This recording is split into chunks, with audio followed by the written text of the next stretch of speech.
Hey, what's up, everybody? Good evening. It is Tuesday night, February 24th. I'm currently in a long trade here. I went long after I found this reaction out of this inverted fair value gap. I scaled in 15 contracts here, looking for 118 for my first TP. We got edged to like the tick there on that other wick. So I'm hoping to get some of these contracts out here pretty soon, and then we'll, go stop break even anyways. Guarantee it's not a losing trade going forward. Let me see here. Let's get some music going.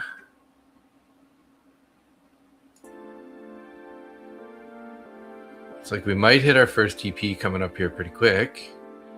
Gonna take off 10 contracts up here.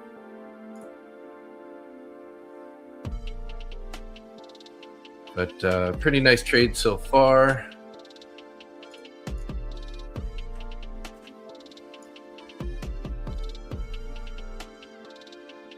Hopefully we don't get rejected right away here again.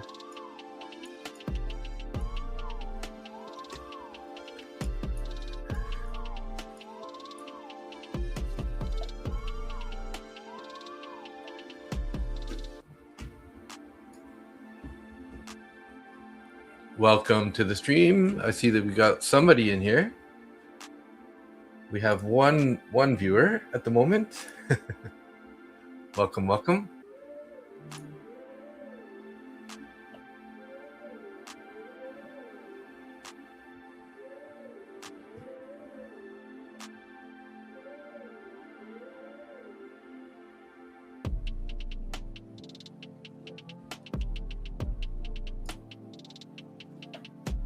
Well, we're getting a pretty big pullback here. Let's see if this can hold.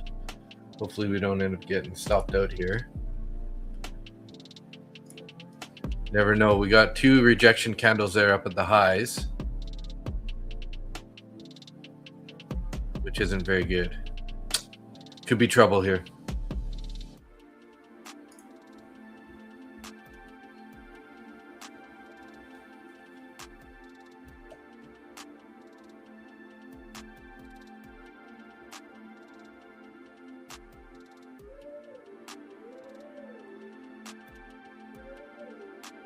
Yeah, let's hope that the buyers are still here. They've been here pretty good, popping it up really nicely. Let's just hope they didn't run out of juice up here. That'd be unfortunate. See, they keep doing this here. They keep buying it up pretty strong, but we'll have to see. Hopefully that wasn't the end of the push.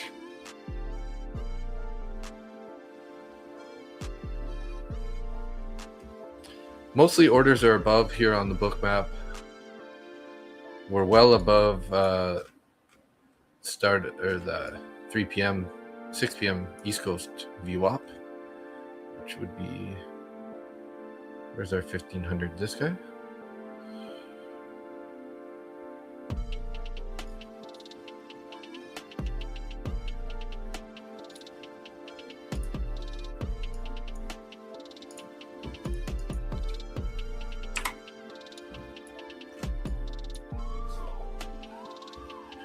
Trying to be patient here, see if we can't get a move higher. Hopefully this isn't the end of the move. Kind of made a new high with a wick though, and then got rejected again up there at the 14 area, or right below 15.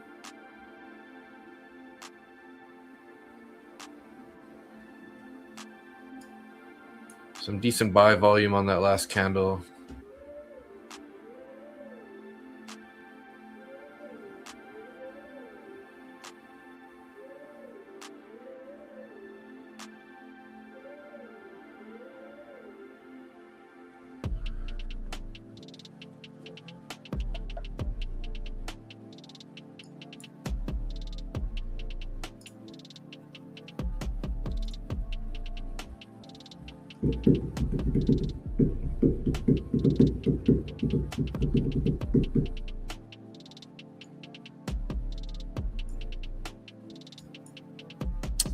Not happy about the pullback after that push up there.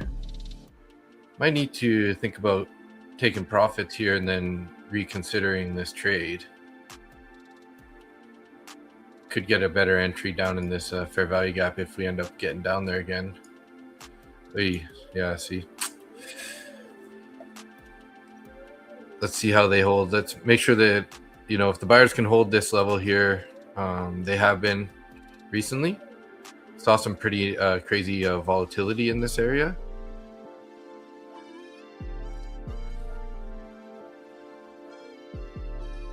So as long as we keep putting in wicks like this, we'll be okay. Obviously. Let's see.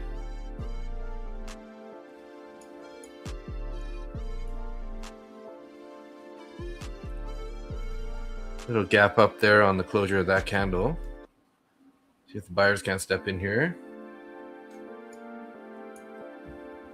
We do have orders up at 20, 25, and 30. So I got my TPs all at like 18s. 18, 28, 38, 48 to the upside here.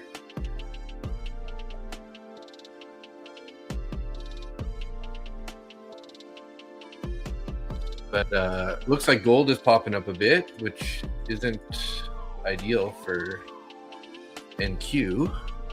Usually they go sort of opposites.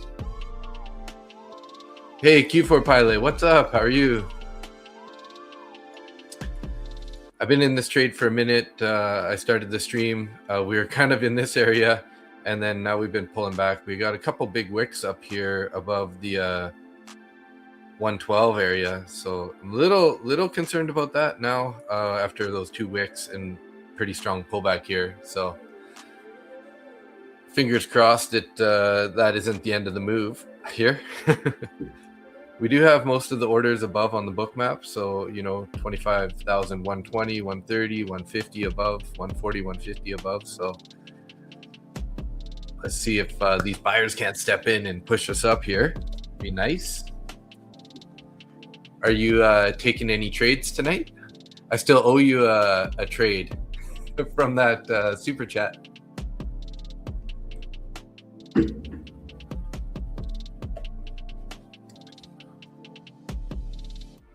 I was up about 500 when we were up in this area, and I almost got order taken out. The high of this candle was 118. This TP's at 118.50, so I was 2 ticks away from taking 10 contracts off on that wick. It's too bad.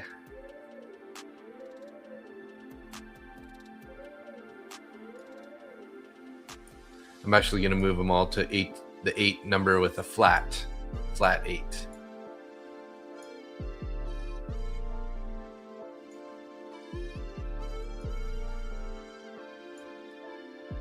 You like the VWAP bounce trades in an uptrend like this? Yeah.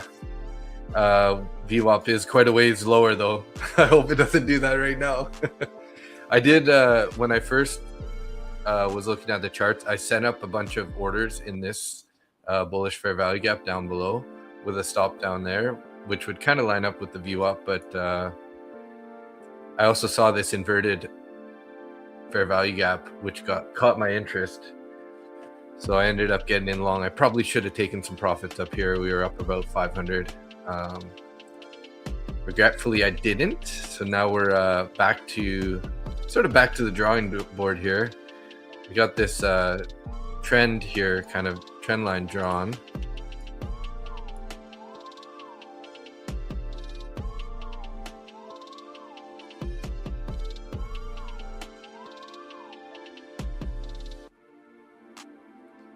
So I'm kind of feeling like I should probably get to break even here pretty soon with the stop,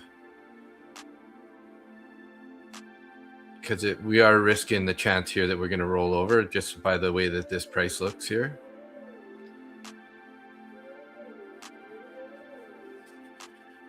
Tell me what you think. I kind of reorganized the page a bit, so I made my picture a little bit bigger, and then because I added the chat in there.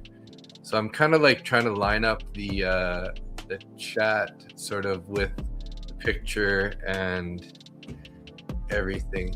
Now that I'm looking at it, I need to adjust that picture out just a little bit more. There we go.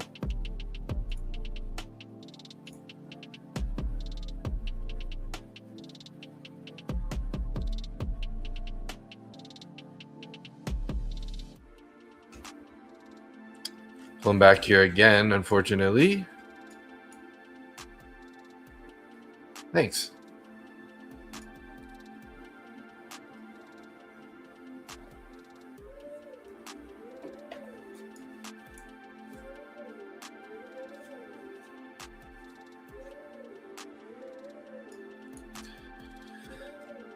So we're not out of the woods here yet. We keep putting in these wicks on the bottom, which is pretty nice. Mostly everything is saying we should go higher, but as you know, there's no guarantees in anything. Because, you know, like I said, we got orders above. We're sort of in this bearish channel. So it's a matter of, is this bearish channel going to die here? Are we going to push higher first? Yeah, it's too bad we got wicked on that last attempt. But the buyers keep stepping in and chopping us up pretty quickly like that. Let's see if we can't find a little momentum here from these guys. They let it come all the way back down to this area, started pushing back up here again. So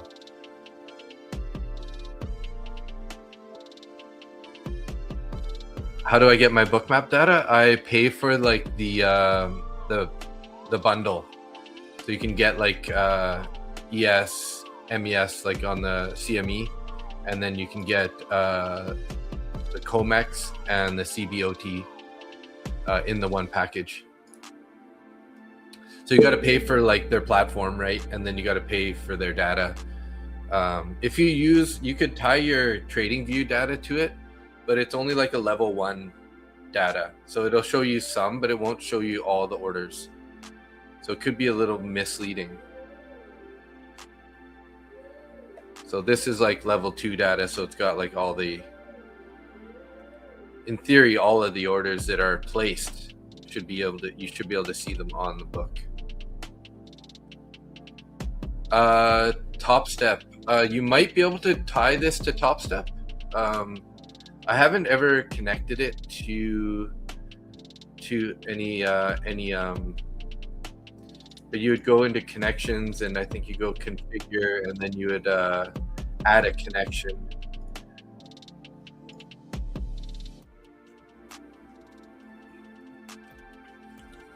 You got Trade Evade in there.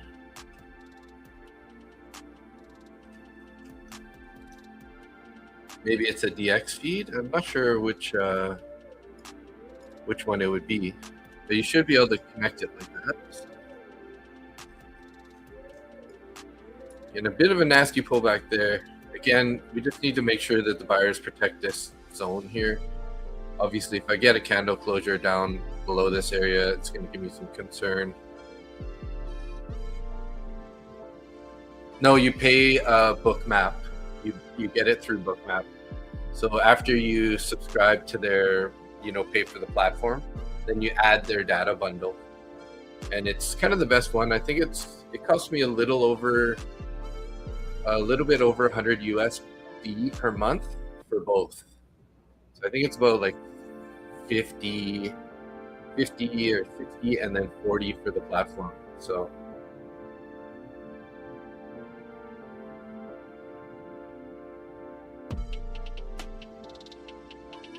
where do you live, Q4?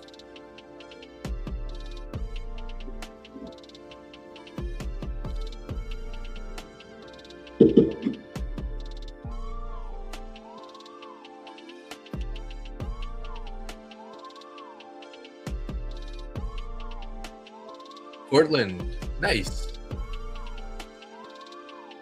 That's not too far, because I'm in Vancouver, BC, so Portland isn't that far, is it?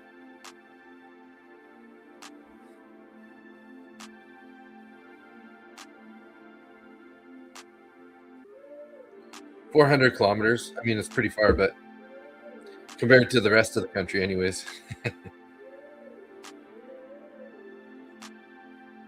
Oh, it's like a 5-hour drive.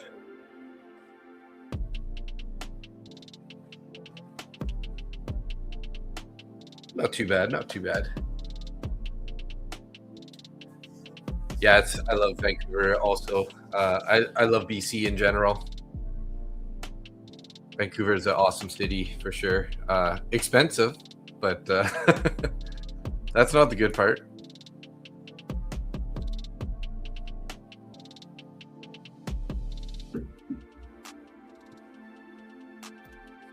The food is so good in Portland. It's a food truck mecca. Nice. Yeah, I've never been to Portland. Just wondering, how did you learn trading on your journey? Well, I started trading back in like 2018, and in 2018, I started trading Canadian stocks like RBC, TD, and some like REITs, some real estate investment trusts. I made some money in that, so I was like, oh, let's go play with the big boys and get into trading into the U.S. stocks. So I started doing penny stocks in the U.S. Ended up losing a bunch of money doing that. Not very nice. And so then I started trading, I started just trading more like large caps, like more blue chip stocks. And while I had a little bit of success, it can be pretty challenging, obviously. Then after that, I moved into trading options. And then when the COVID crash happened, I was actually long on Tesla and Apple options at the time. And the one day it started crashing, and then it kept crashing, and I was like, yeah, no problem, this is normal. And then the next day it crashed more. So I ended up selling those options for like $1. If you know anything about options, if you want to get out of a call option, when it becomes worthless, you can basically get out in it on $1, right? So basically lost a bunch of my capital. So I kind of sat on the sidelines and just continued learning for a while. And then in the end of 2024, I started getting back into trading some penny stocks. And, again, just kind of up and down. It's so challenging with those pump and dumps, right? And meanwhile, a friend of mine from Vancouver that I grew up with, Randy Baines, he started trading futures. And I was like, saw him posting on social media and stuff, and he's a good friend of mine. So I saw him at a Christmas dinner, and we were talking about trading and stuff. And then I got one of my personal accounts, and I started trading futures with Interactive Brokers. But if anyone knows about Interactive Brokers, you need a lot of, a margin to be able to trade contracts. It's not like some of those countries or companies that you can get in the States where your investment is like $500 or something per contract, right? Well, I think it's like around $2,500 per contract. So basically, I was trading one micro, and that's all I could trade, right? And I ended up using $600 for early 2025, and then in March or February, March, it was April. Sorry, I started trading futures with a top one futures prop firm. And actually, by the end of the first month there, I got a payout. Got a payout of 4,300 Canadian. And then I just kind of continued hanging out with those ASFX TV guys and learning the VWAP and everything, and that's kind of how I did that. And Zach Arbucci, who's the guy who's in ASFX, also had a bit of a different trading style, and I really gravitated towards his style. Whereas I had some rough times with the VWAP idea, so I started adding in value areas and a little bit of ICT, fair value gaps and things like that. So now I've been trading live on YouTube for 6 months, and that brings us basically up to date. So Yeah, kind of my experience there in a nutshell. By no means am I like the best trader. I'm still in the learning process, right? But I've made payouts, and I'm putting in the time. I'm here Monday to Friday for market opens, and I trade Sunday at the market open evening session. And then now I've been adding in 2 days a week, usually Tuesday and Thursday if I can, or maybe Tuesday, Wednesday, or Wednesday, Thursday. But yeah. So I've been in this long here since back the so that would be 9:15 p.m. East Coast, I guess. After this wicked up here into this area, I started getting confidence that we were holding this level. So I ended up getting long. My TP got missed by 2 ticks here to take 10 of the 15 that I have off, and then it pulled back, finding some support still here. So we're nicely up right now, but anything could still happen. We're not out of the woods yet. I'd feel better as soon as we get these 10. If we can get these 10 off somewhere up in this area, then I'll just bring myself to break even, and hopefully we can continue on and get some more TPs up there. So if you're a new trader wants to get into this field, how would you suggest to go? Yeah, I mean, definitely if you're looking for like a paid subscription or something, ASFX TV is a good place to start. It's like $100 a month. You can see them trade live, and they have a course set on their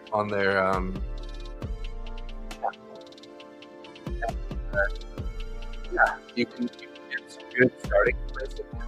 I think the first things you should learn is the VWAP, weighted average price. That's just kind of like really helping you bias, or not necessarily today, but general trend, right? And there's really great guys that use from that. And then you can also buy in person. Or the other way is to get free YouTube. People like me who are trading live every day, you can kind of see us and just kind of learn from watching trades happen live, talk about it, what's going on, why we got in, maybe why we're going to get out. And so just getting that screen time is definitely the way to go, right? Got to put in time on the charts, the biggest thing, and get some skin in the game so you can like learn your emotional side of trading. There's no real like strategy that's going to work for everybody or just one person. Everybody's slightly different, right? So someone might like VWAP, someone might not. You might gravitate to reversion trades, or like for what I use value areas and fair value gaps for entries. But yeah, just getting the experience through watching videos, taking trades, and watching other traders live is always handy. So we're not out of the woods here yet. This could end up coming down and stopping us out. So these channels like this are typically a bearish channel, right? It's just, I'm kind of banking on the fact that we have orders above on the book map, which looks like some came off there around 15, which is a little bit more concerning, and seems like they're picking up the orders a little bit more down below 50, 80. So don't like that. Just need to get a little pop here above the 110s, and that'll give us an indication as to whether or not this is going to work out. But yeah, like I said, typically this is a bearish channel. Majority of the time it's going to come out the bottom, not a guarantee. But I'm just taking these trades in the with this inverted fair value gap below, and hoping that that we can head to the top of the channel and lining up with the orders on the book map there. So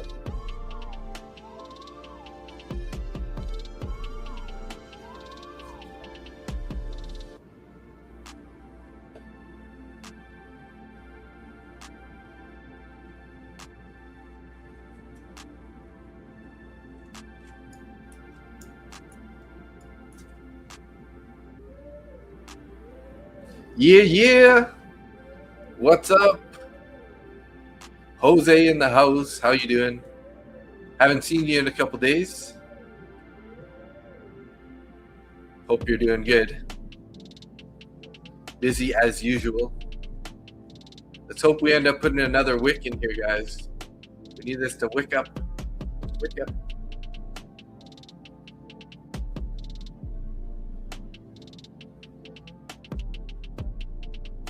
Hopefully this trend line isn't off, because this kind of looks like it could be like that even.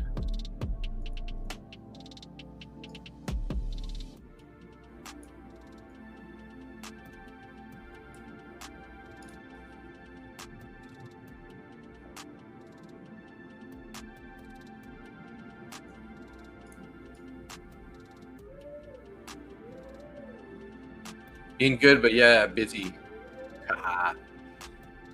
Well, busy's good when you're the boss.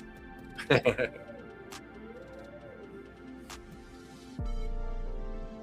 on, NQ, let's go, boys. Need to see a pop here. The only problem is, guys, that we're in price discovery, so there's a good chance we could turn around and head back down to previous day high. Previous day high is up at 25,082, so right in this area. My stop is below that, but I'm risking quite a bit. I'd hate for it to get all the way down here, because that would be no good. No bueno.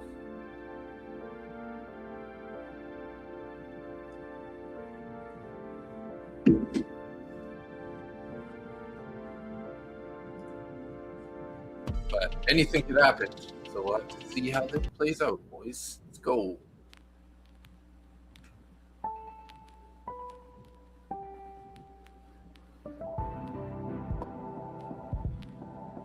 $35 seconds left here on this candle. Kind of almost like a head and shoulders here.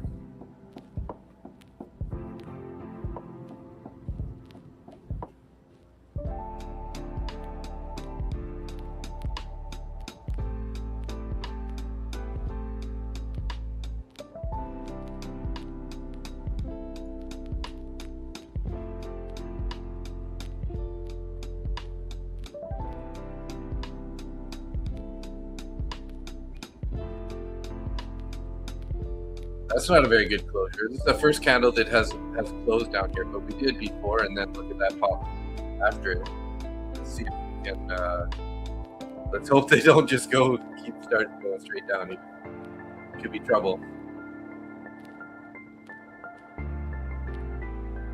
Yeah, I'm not liking it, guys. I'm not liking it.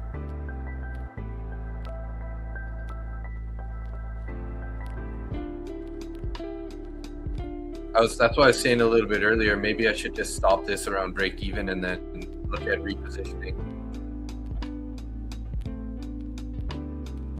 But let's see if the buyers can chop this back up, chomp on it, eat up those orders. Some orders came off there at 80.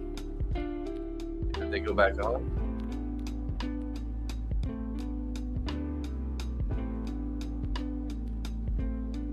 Now, this could be really promising if we can get back above. This ends up turning into a big wick and we end up making a green candle. That would be beautiful. But getting a little worrisome now.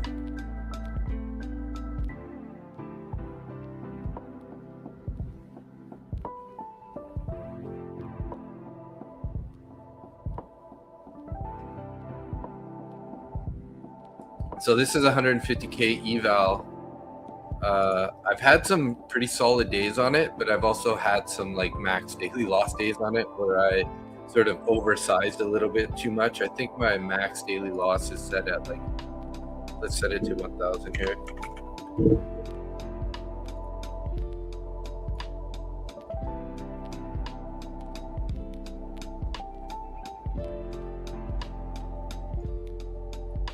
But yeah, this current is not looking so hot now. High volume. Yeah, I see that. Yeesh, guys. We're going to get stopped again.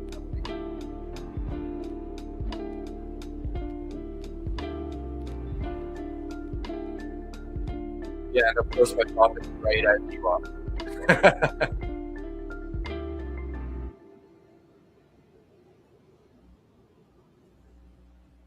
do have up to 1,000, so I can just risk it all. It is, started a YouTube channel for the business. Want to see our jobs and where our work. Oh, nice. Yeah. You make a channel. I will subscribe right now.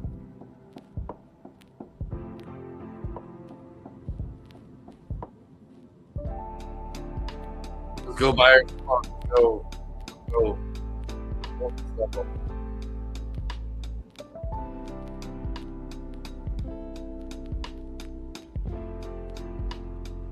I hope they got more than that, though.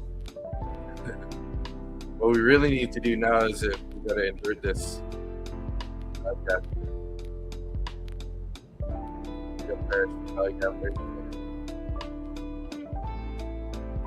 Not exactly what I wanted to see. I had a feeling we're going to back to it.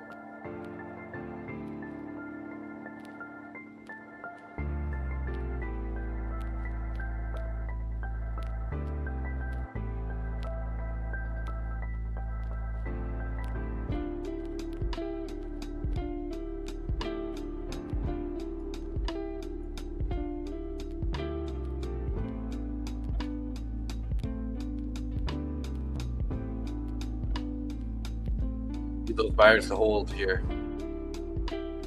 Pretty key level. Seems like the sellers are currently winning, though.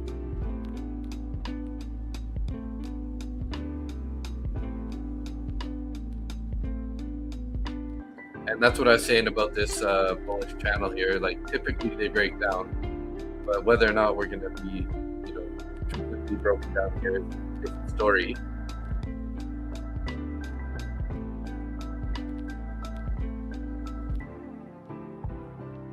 Wayne, I see you typed something, but nothing came through.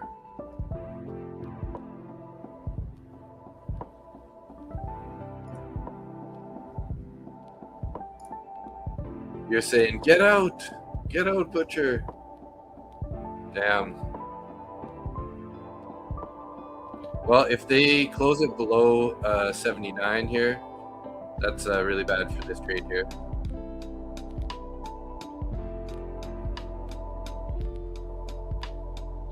Minute demand.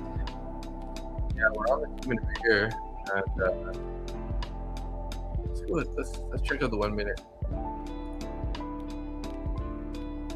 I kind of like this indecision candle though. Buyers are still here a bit.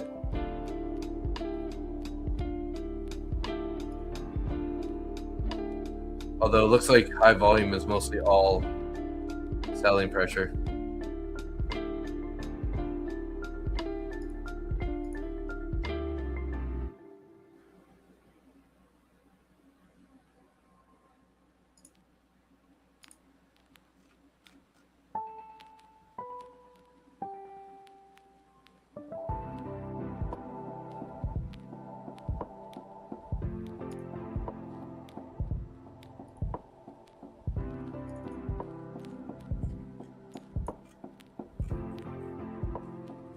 That's too bad my TP got missed by like 2 ticks there on that one wick. I did move it down 2 ticks now, so it's right at the peak of that tick, that wick there. But you're going long in the VWAP if there are signs of a bounce. Nice, yeah. That's definitely a good place to go long.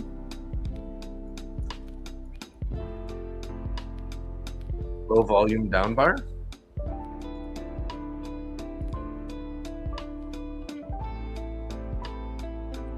Yeah, let's hope that that's the end of the steam for the. Oh, we didn't. Well, that's inverted on the. Oh, that is a 2 minute fair value gap though. We don't have it on the 3. We don't have it on the 5. So technically, by my rules, I should be getting out of this trade if I can get to break even. Because we inverted the inverted fair value gap.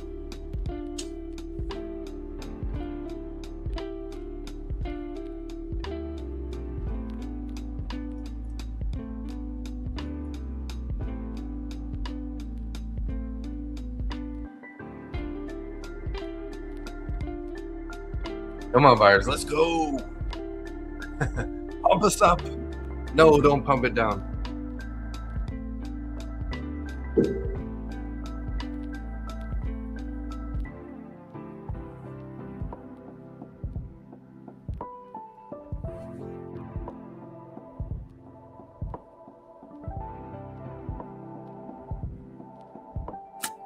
Yeah, probably should have got out there, guys.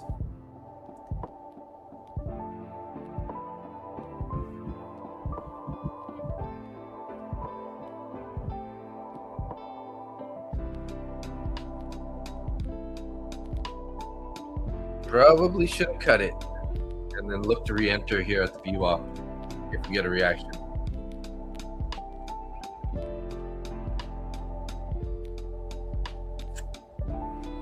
Shoot, guys.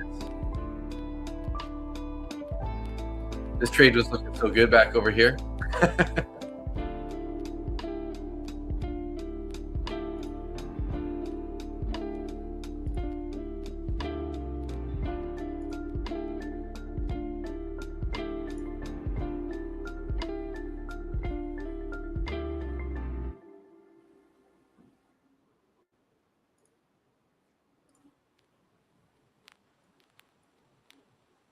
Again, another closure below it.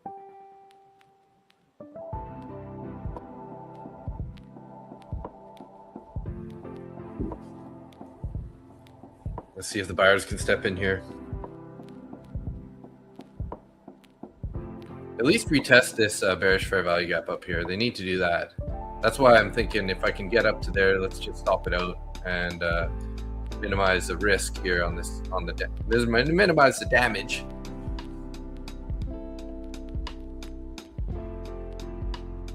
We need more of a push than that, though.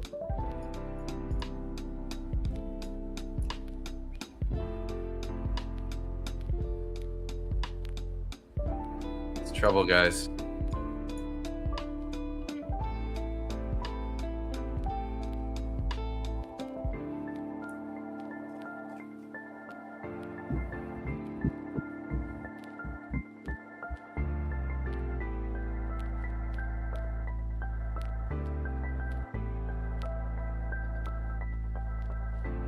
I don't know if that VWAP's going to hold.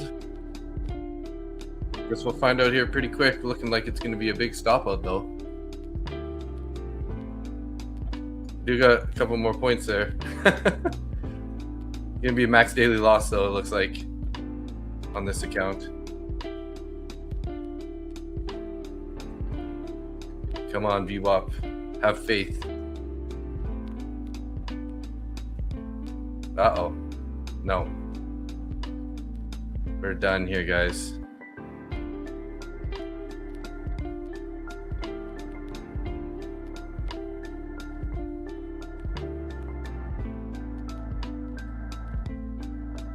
Maybe I just don't have enough room on this stop here.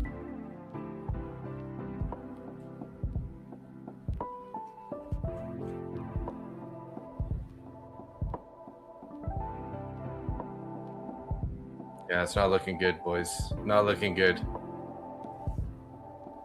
Back to the drawing board here.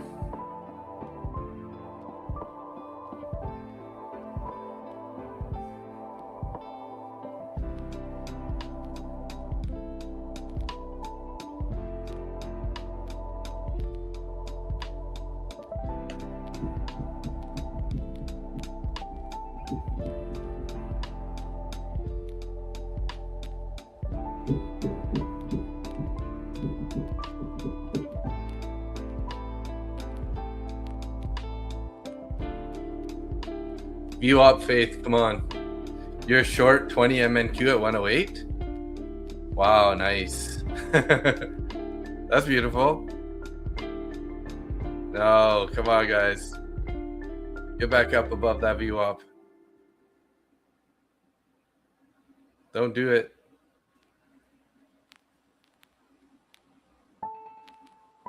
Nice trade, Zach. How did you get in at 108? On this area?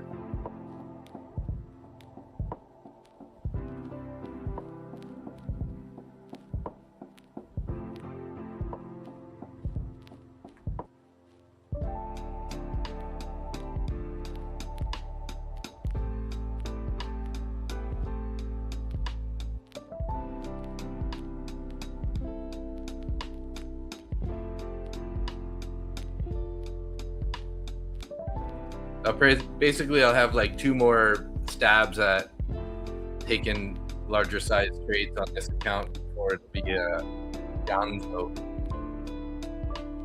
got about 1,600 drawdown left right now.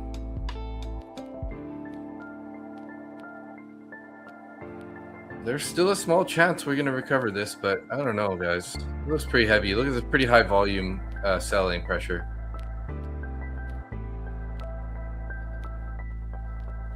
Yeah, it's starting to look like it could be okay for a bounce. But I just don't have very much room if it wants to like play around down there a bit more. Basically at the stop almost.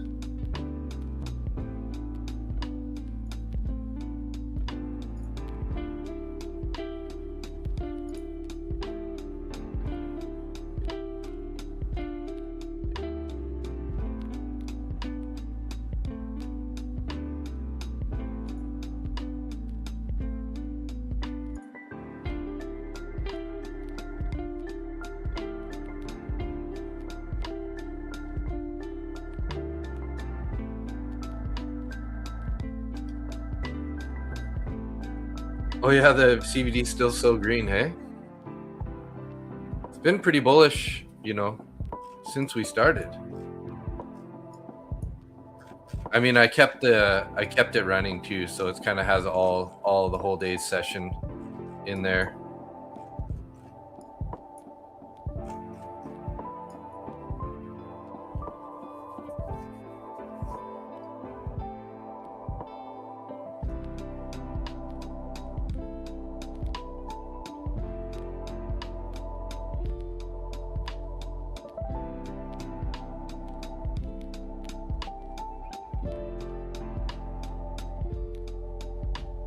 Nick Harms, hey, how you doing? Well, you came at the right time if you want to see a little bit of bloodbath here, looking like. I was long after we got a bounce here off this inverted fair value gap, went up here, missed my 10 contract TP there. I lowered it down, but it was 2 ticks higher, missed it by 2 ticks. Now it looks like I rolled over and basically looking like it's going to stop me out here on the next little leg if it does another leg lower. So yeah, it's too bad. It's a 150K combine. I still have a couple more trades if I do lose this trade to attempt to recover anything on this account, but we'll see. Not looking good at the moment though, let's put it that way.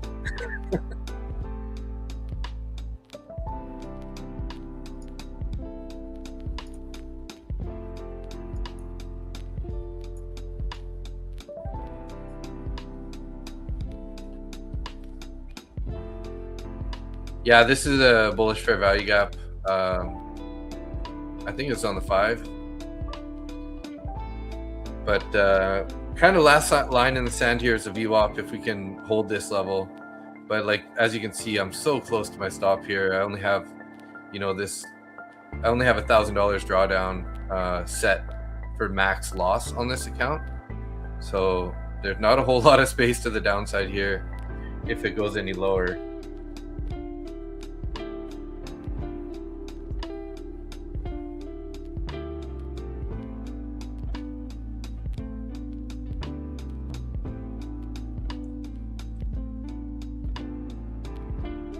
Yeah, that's a good question, Zach.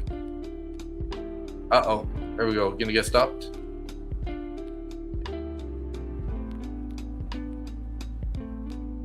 There we go, guys. Unfortunately, max loss there on that account. That's too bad.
So we're dipping into the 15-minute fair value gap here.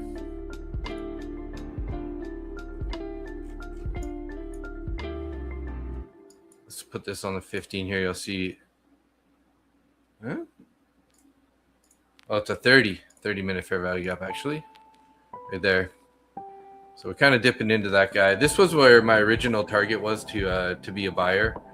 I got sucked into that other trade. Unfortunately, I didn't close it at a winning point. I was up over 500 at one point. So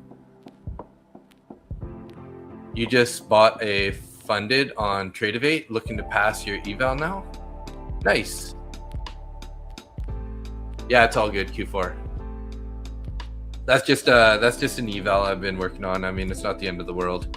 Obviously, I don't want to lose it, but is what it is. I have about $1,300 drawdown still on that one, and kind of running out of time. So this one, I think I gotta pay a reset fee in a few weeks. Haven't been put in too much effort into that one. Zach, that short's looking real nice though.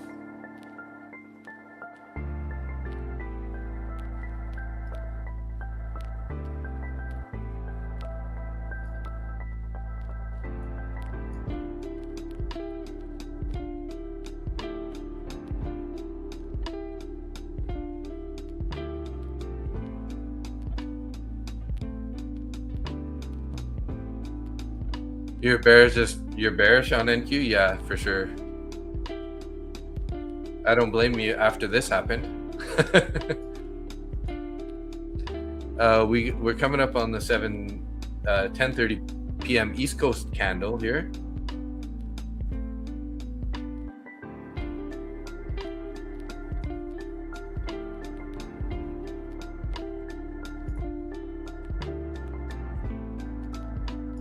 VWAP might still hold, guys.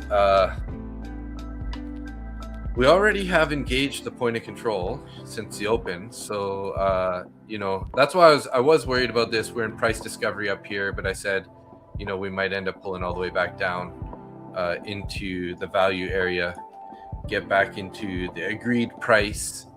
Now let's see if they don't want to hold the value area high and maybe try to push it higher here again, or they're just going to roll over. We do have this 5-minute fair value gap down below at 40s, which could sort of be a draw on liquidity, but we also have this 30-minute bullish fair value gap, which we got a pretty nice reaction out of it so far. Nice, Keith. Good job.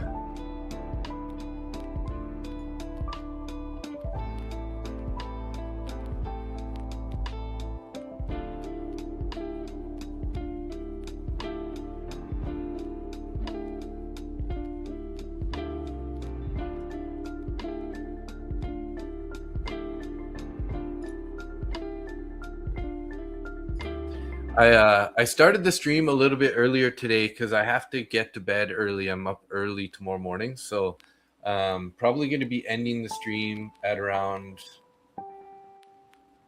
9 to 9:30 my time, which would be right around midnight East Coast. We'll see how it goes, though. If I'm stuck in a trade, I might stay up a little later. But green delta previous 3 minutes, yeah.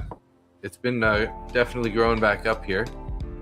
So that was the one thing I was concerned about there too, is just my stop was could be a little bit too tight there because I had the max daily drawdown. So really I was oversized a little bit. But originally I wasn't thinking I should have closed some profits up here, that's for sure.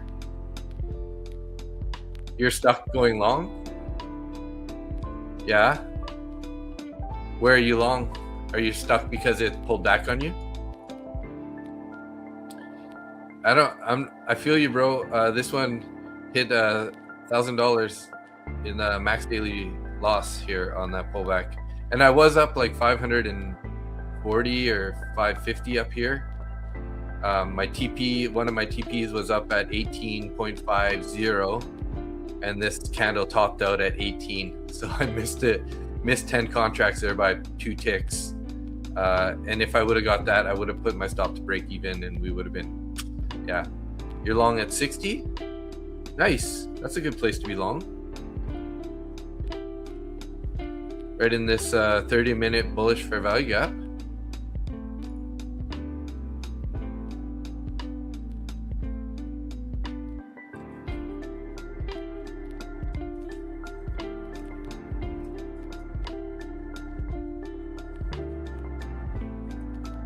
I was thinking about getting long here in a different account now again, but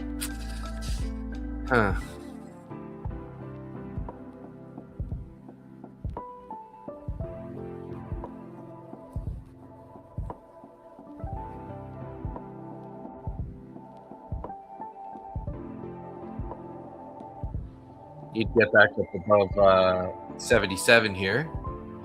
Invert this first bearish fair value gap on the 5-minute would be a nice indication that we might end up heading back up.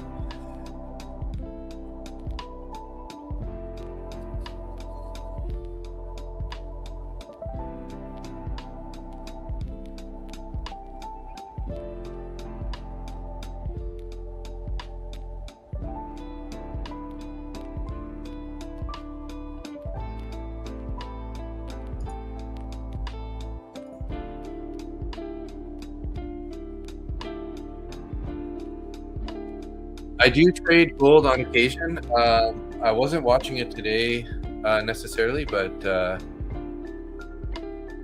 you're targeting that 118 highs. Nice. Yeah, let's see if they can hold the VWAP, right? That's going to be a pretty key level here. If they end up, obviously, if they end up pushing down past 54, past 50 area, I'd be a little concerned that there's some more downside here. But we do have that 30-minute bullish fair value gap here, which held pretty nicely earlier. So we'll see. The real line in the sand, I guess, is to get, you know, a 30-minute closure above 91. We got this is a new 30-minute candle here. So let's hope that they don't invert it on this guy.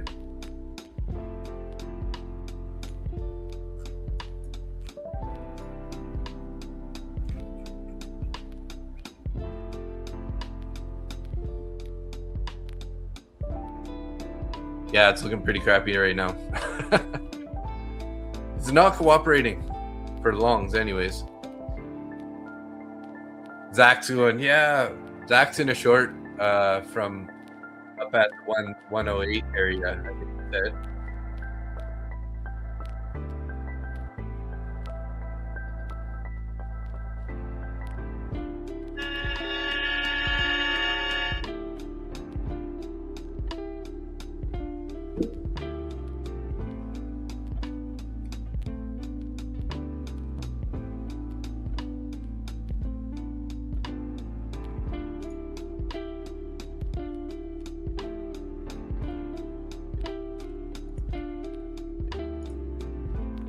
But yeah, we're looking pretty heavy here, guys. I don't know if this is looking pretty good for Zach. Super simple short entry, 3-touch trend line at the top. Nice. So you just had like one of these guys, something like that, and you're like, oh, 1, 2, 3, and then lower.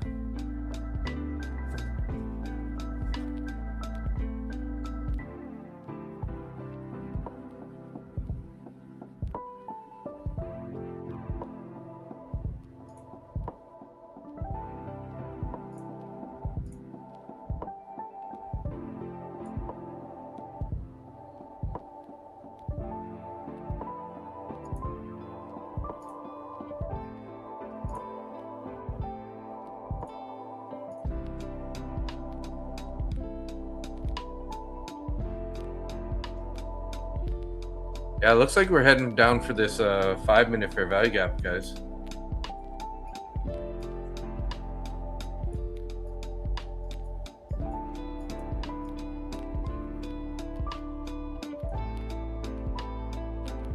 Holy smokes, guys. Woo! Oh, my lord.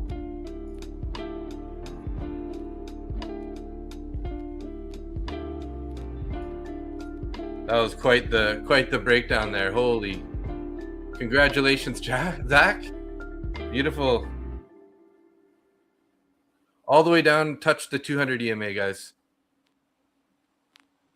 Right at the 500 level. Does anybody have any buy orders down there? Wow, that's pretty disgusting.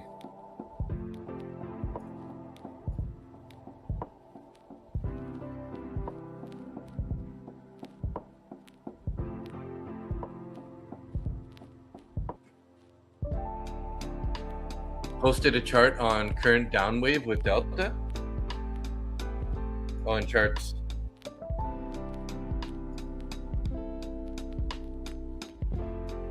Wow, I see that.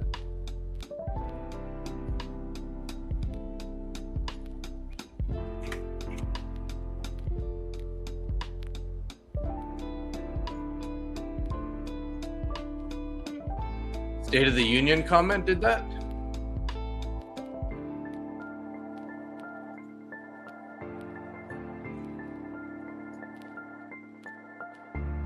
Oh, Trump's talking, guys. No wonder.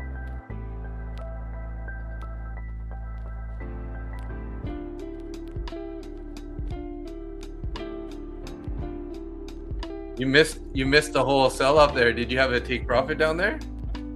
I'm asking, what was that from? Trump. It said Trump said something about military thing with Iran. No TP? Oh, damn, that's too bad.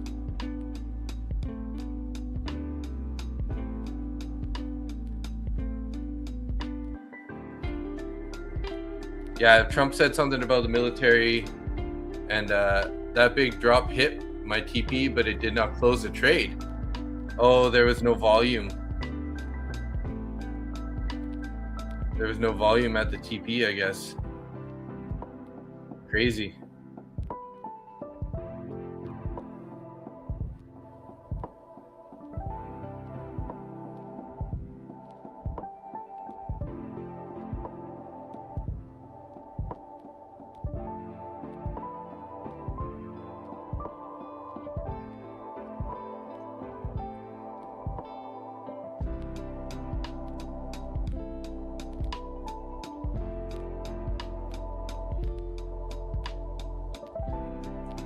What kind of a reaction candle was that, hey guys?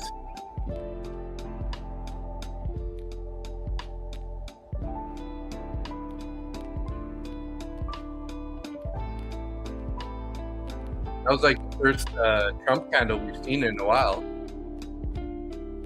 Seems kind of like it was like a Trump candle.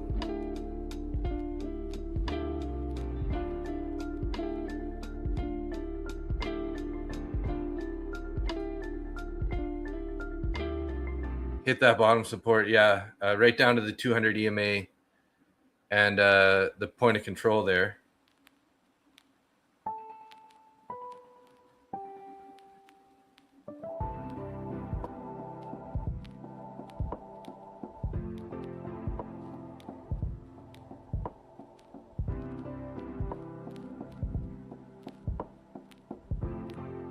You're long right now?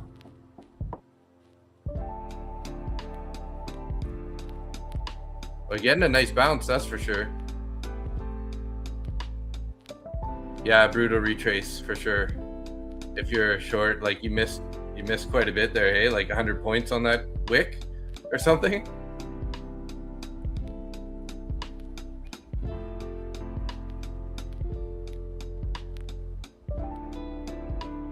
Oh, damn. Split striker. That's too bad. No FOMOing into any other trades, though. That's, you know. Just got one more Lucid 50K with your code. Hey, thank you, Lone Wolf. Then on payday, may get 2 more and make it 5 accounts. Wow, nice. You gonna copy trade? Make sure you keep those tight if you do. Don't blow them all at once by accident.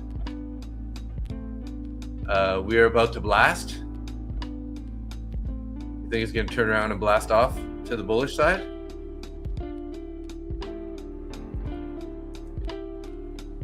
How is the copy trading? Is it you're using that motive wave for that, or are you using Quant Tower?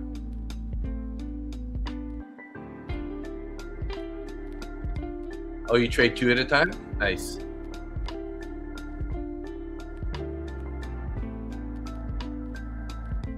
Yeah, that's the advice I need to hear. They're taking long here, and I really shouldn't. Yeah, for sure. I mean, don't FOMO into this. I mean, if you're going to, make sure you keep it a tight stop.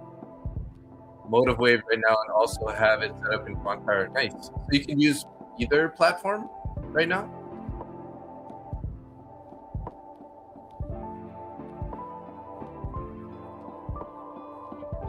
Yeah, it's pretty dangerous, guys.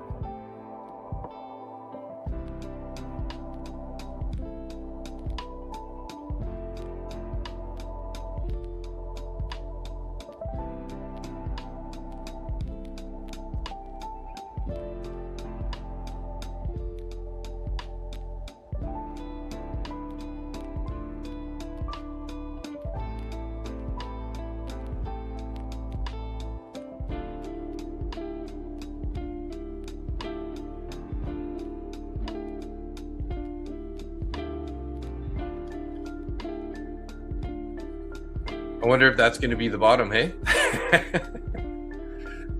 With that kind of a wick there, holy. 60-point bounce. The wick itself is 45 points. That whole candle was 80 points. Pretty savage.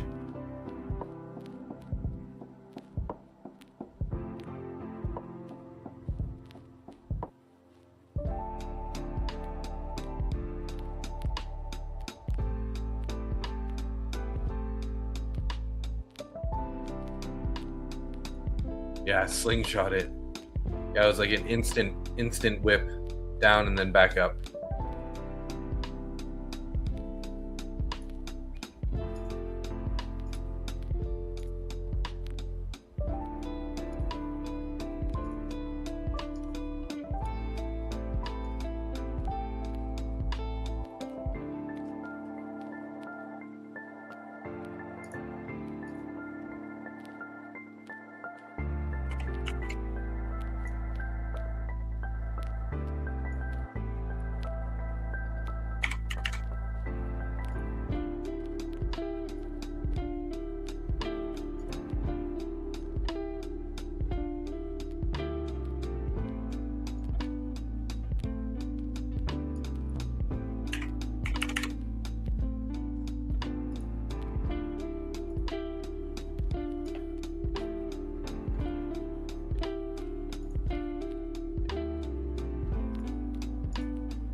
Buyers just stepping in real strong here, trying to invert this fair value gap currently.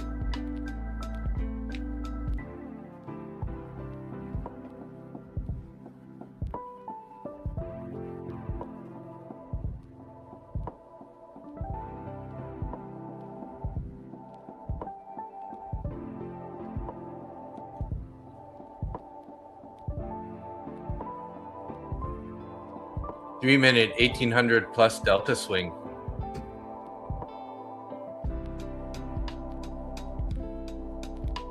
Yeah.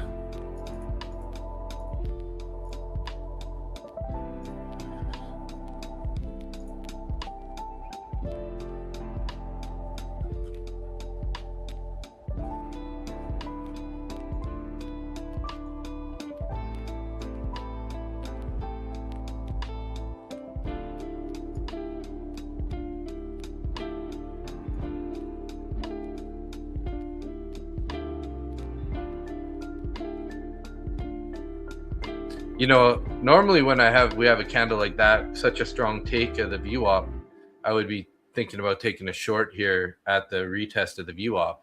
So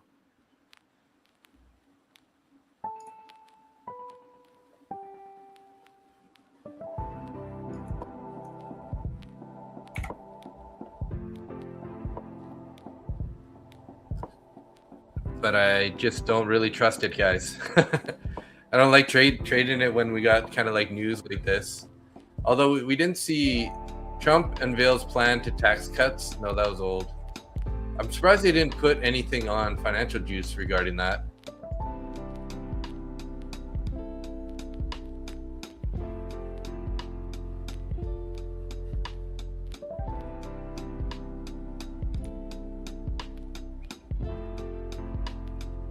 Oh, he's live right now, State of the Union? Okay.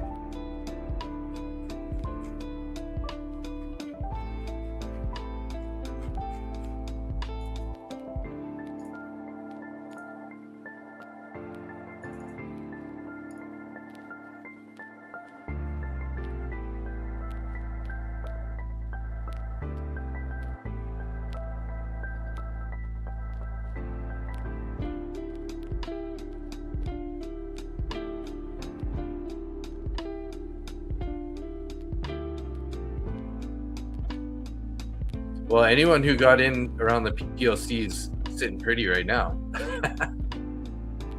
Man, I had some orders way down here too earlier, and then I took them all off before I went live because I was in that other trade, which ended up stopping me out. That's too bad.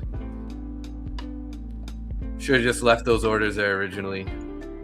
I had them all in this area, which I probably would have got stopped out on that pullback anyways. I'm pretty sure I had my stop down at the lows here. So they probably would have hit all three of those and then ripped straight to my stop.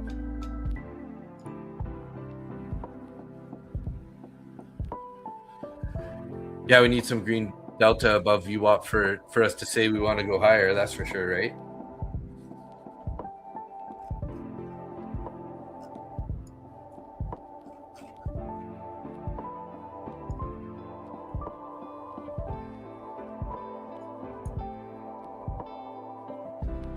But yeah, until we get over the VWAP, I don't know, looking more like we're going to be bearish going forward.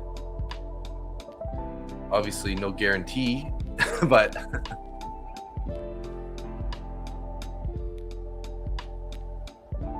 hey, welcome to the stream, everybody. We have 31 people in YouTube and 4 people in X. Welcome, welcome, welcome. Good to see y'all.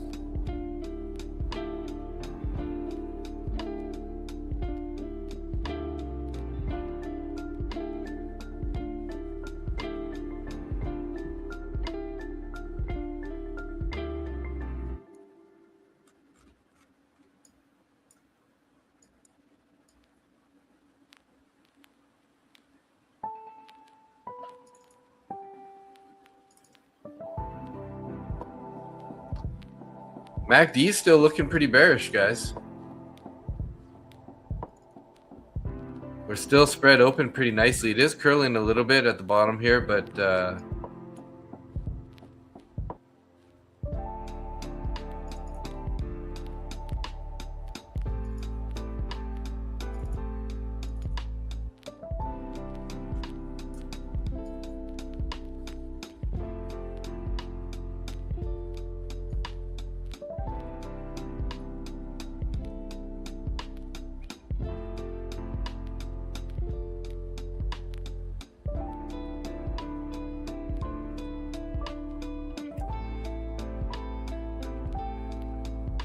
TP1 a VWAP.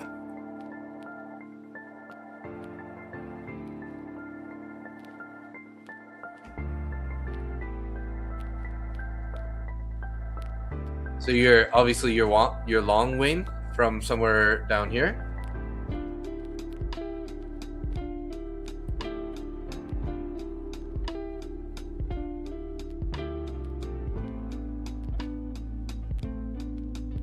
That was a nasty stop run. Long after the volume spike, yes. Nice.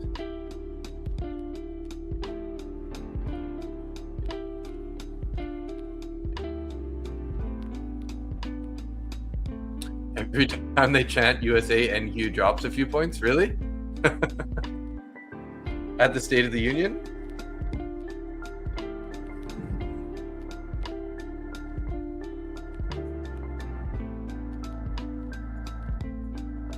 Gold's currently going sideways here.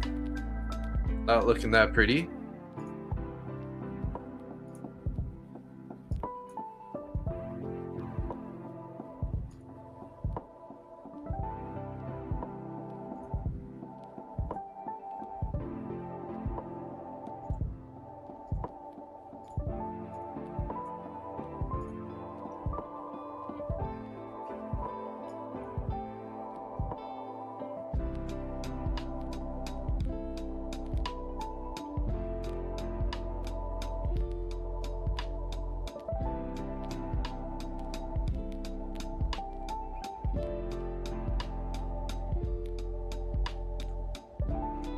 Yeah, if you get an hourly close below the 59.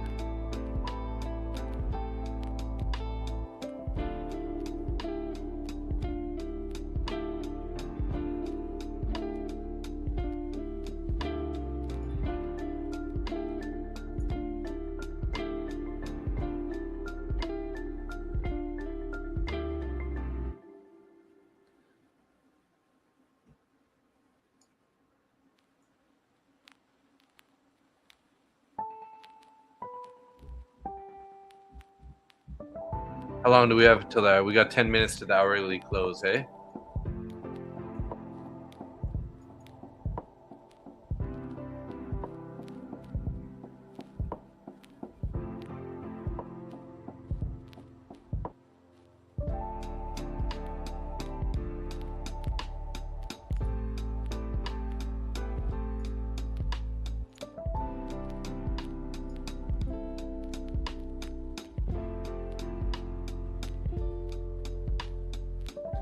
Yeah, we've been putting in some pretty strong candles here.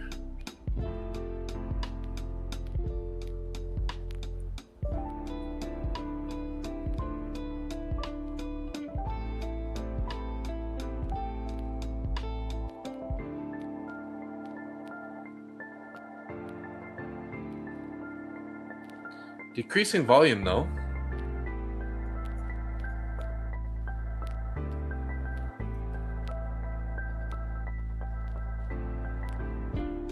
But the MACD is curling over there a bit, so looking like it's trying to curl up with the price here.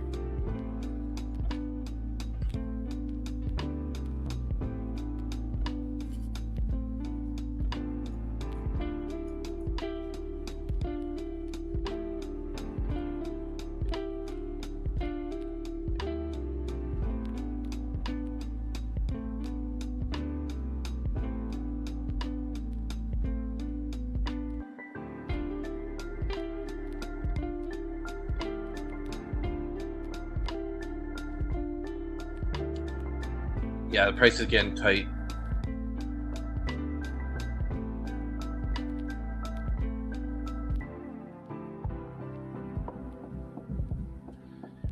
These bubbles? Yeah, so these are large orders. So one's 40 contracts and the other one's 40 contracts. So yeah, interesting. I usually don't see them like lined up so nice like that. But yeah, it looks like a pretty equal level at that point, right? So sellers obviously got absorbed and then buyers kind of continued up there.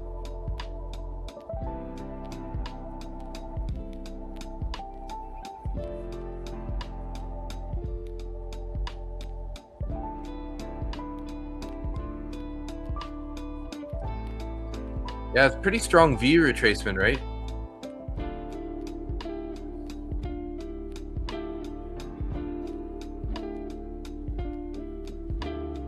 V recovery here, straight down and then straight back up basically.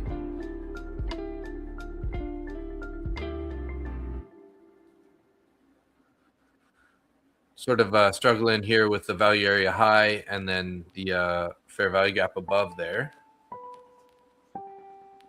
Oh, really, AG? That flash crash blew your account?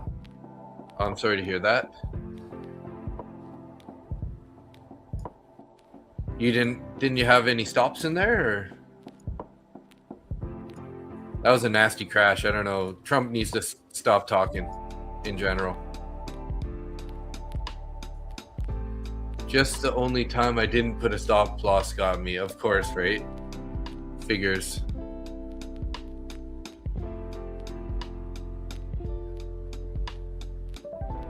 Sorry to hear that.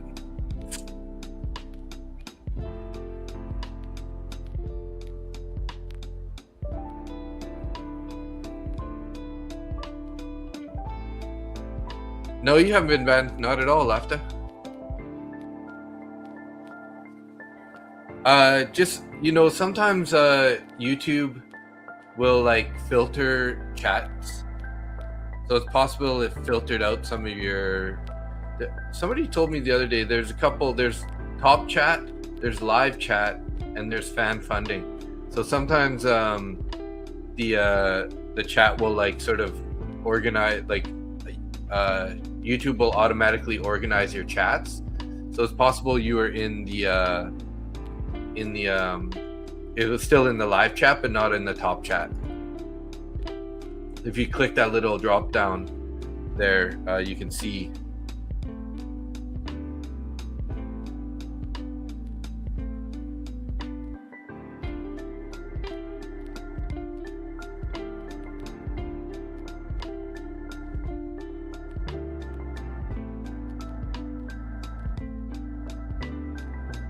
Happy London. I've been holding one unit overnight. How are you feeling about MQ, MES, MYM?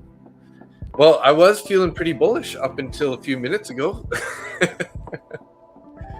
I took a long up here. I ended up getting stopped out, and then it just crashed down. So now I'm like thinking, I don't know how bullish we can be here. I mean, obviously we did a nice recovery there, but where does this bounce? Could end pretty soon, right?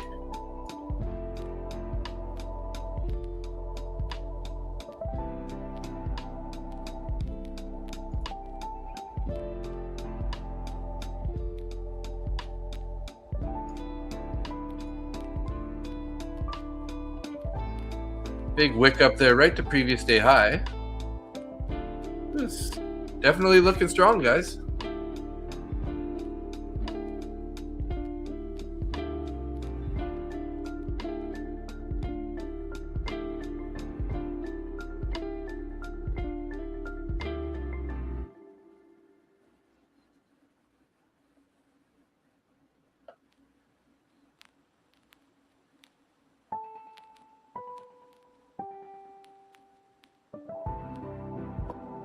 They're trying to push it back down below value area high and the VWAP here.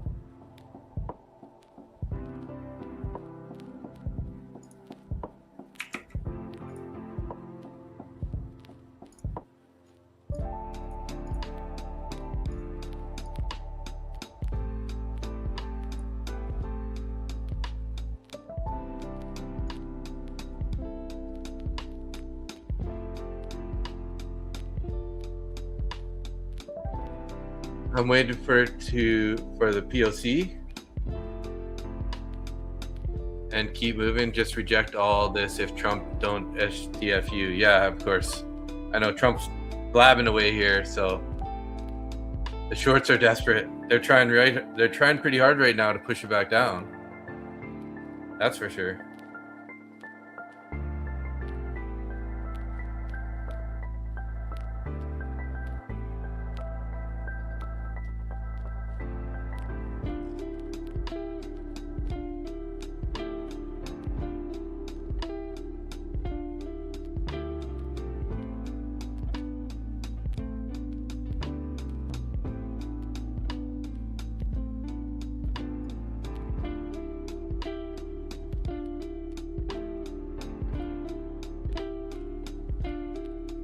Yes, we are. Zach's been short since 108, guys. So unfortunately, you didn't have a long bomb TP order in. That would have been nice to get tagged in around 25,000. Hey, does our Prime Minister? Do we have State of the Union? I don't know if we do have that. It's kind of a little bit different in Canada, right?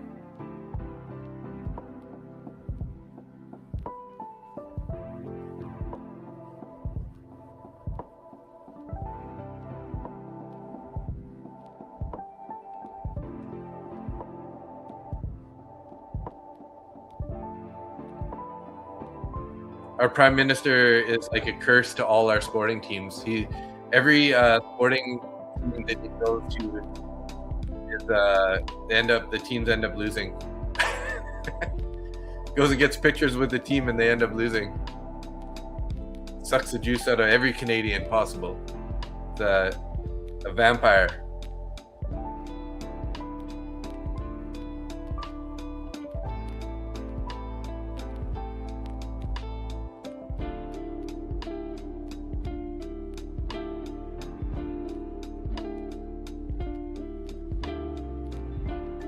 JD Vance looked mad the whole speech.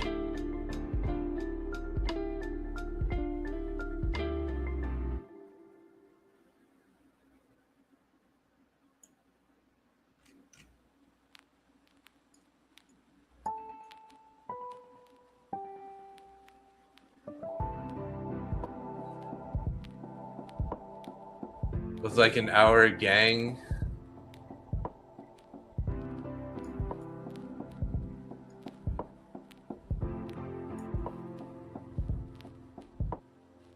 But definitely bullish energy. ADX, hopefully it can follow through.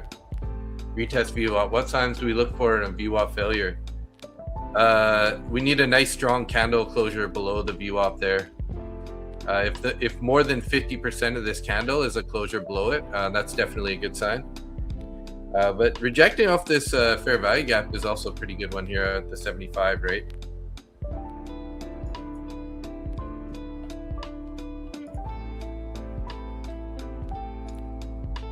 Oh shoot, I've had it on the wrong freaking account here the whole time.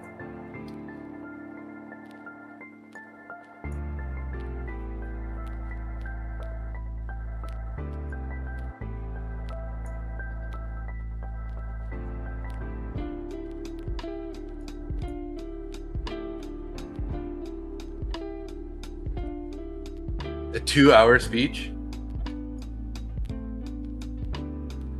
All right, well, I locked in a decent amount, 67 points on 12 contracts here. See if we can't, hopefully we can get a little bit push more down. Come on, Trump, say something stupid.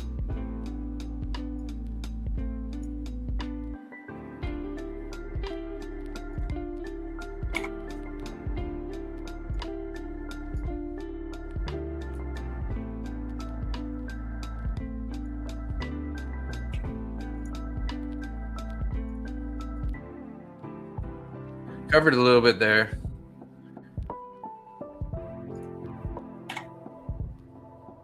I'm going to try to take a little bit more off here. Just want to make sure I lock some of this profit here. So we got 4 left. Oh. Yeah, 4 left. I'll leave 4 left here. We'll just put the stop here. Let's see if we can't get this to go lower here. We'll let these babies ride. Trump signing ties? Yeah, I hate our president, right?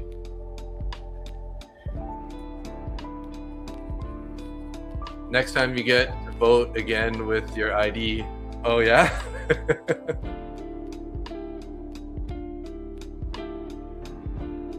Well, I mean, that does seem a little bit weird that you don't have to have your ID to be able to vote. Like, doesn't that seem pretty scamish, guys? I think that should be like pretty standard. I think there's kind of a couple rules. One is you should have to be an American citizen, right? And 2, you'd have to have like some ID with you to prove who you are, right? Or you can just go around and write ballots and drop it in everywhere. Space Futures FX, good evening. How you doing, buddy?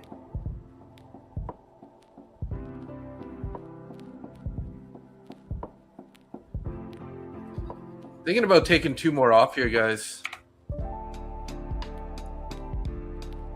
There we go. I took 2 more off there. I'll leave the stop here. So that was a pretty nice trade. Up about 300 there. And we got 110 still in profit right now, 113. Let's just put our stop here to value area high. If we get back up there, we don't want to be holding this any longer. So Trump is dead as F. Yeah. GS makes sense what he's saying. I don't know if you need ID for a job. You should need one to vote. Yeah, of course, right? Like it doesn't make sense. Like, think about how many scamming votes there could be if you don't have to have an ID. Like, you could go to one voting center to the next, to the next, to the next, to the next, and just put your vote in. And yeah, doesn't seem very fair, right? I do copy trade on occasion. This is just in a single account here. It's a Lucid Lucid 100K evaluation account. Speaking of Lucid, I'm gonna get my Lucid banners going here. I have top one futures up right now. Gotta show them some love too. If you guys are looking to skip your evaluations, definitely top one futures is the way to go. You can get a pretty good discount right now up until the end of the month. You can get, what is it, 50% off here. I'll play my little video file for you.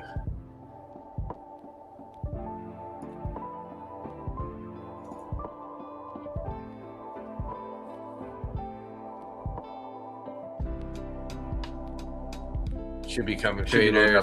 Just a quick heads up, but if you're looking to get funded, Lucid Trading is currently running 40% off all their evaluation accounts, a limit of 5 per trader. This offer is valid through March 1st at 5 p.m. Eastern Standard Time 2026. You can use my code MBT to get that discount, or you can just scan the QR code in the top right corner of this video. If you're looking to get funded right now, Top One Futures has 60% off funded accounts, Instant Sim Funded, Straight to Funded Sim Pro, and Ignite accounts, all 60% off. Get funded now using the code MarketButcherTrades MBT, or scan the QR code in the top right corner of this image.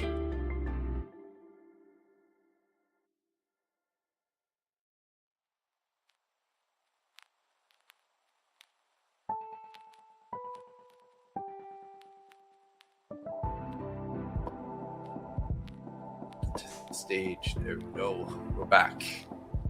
We are back.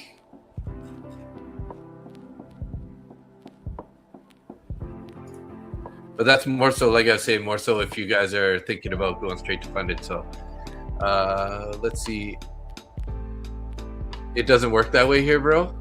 My deport people then and put them on your side. Yeah. It's crazy you need ID for everything but voting in the US. Yeah, that's crazy. ID, you need to go ID for everything. Getting drinks, joining the army, I'm sure, right? 1 vote per person, name and address, etc. Zach, what is at Zach? Damn zippity? Sinister scalper shots. Let's back in the charts and head to the Roxy. Yeah, let's do it. I'm down. Roxy's a good times. Good times. My kids can't wait to vote for AOC for POTUS. What's POTUS again? Sorry, I'm not really sure.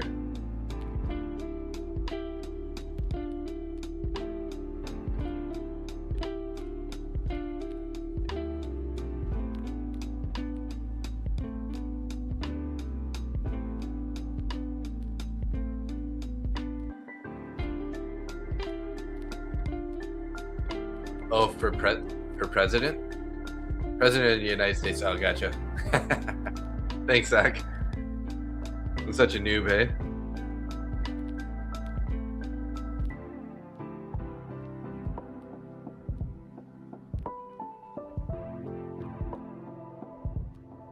Lotus and SCOTUS?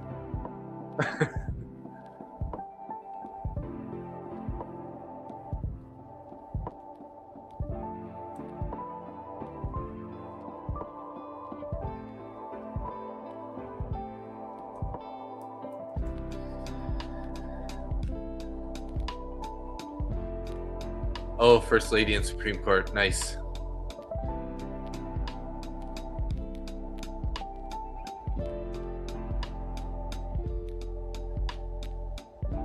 Yeah, I like this rejection here off of this bearish fair value gap. And basically rejected off the New York or the start of day VWAP there, guys. Heading lower here. We need to get a closure. Looks like we're going to close down here, but they might come up here and retest this bearish fair value gap. So let's see. We do have this bullish one down here, so might take off one more contract when we get down to this area.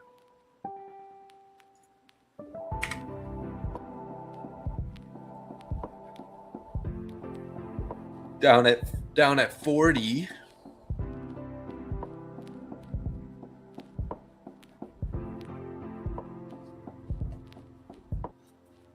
You need a break of 50 to hold? Yeah, let's go. Me too. I want to see us get down to the point of control. Your TP's 993? Ooh, damn. So you're looking for all that wick to get completely taken out, hey? Oh, maybe I should have taken that one off there. I was thinking about taking it off at 40.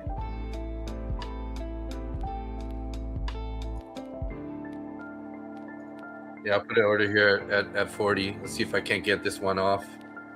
And I'll leave us with one contract after that.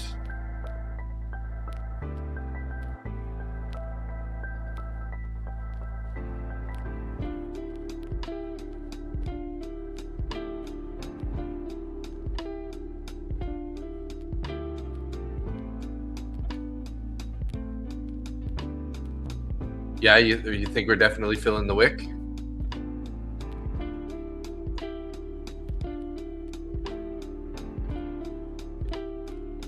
I mean, I could just leave this other contract here. Just risk it for the biscuit. 3-minute potential dip buy on the big boys for the volume spike. We will see. Yeah, let's see how much the buyers protect this, right? Because they sure as heck bought it back up real fast.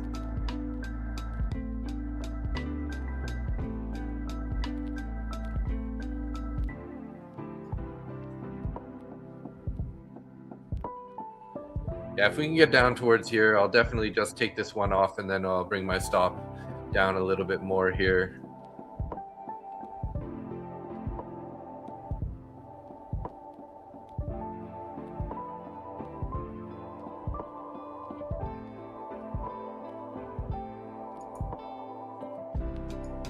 Taking it off, taking that TP off.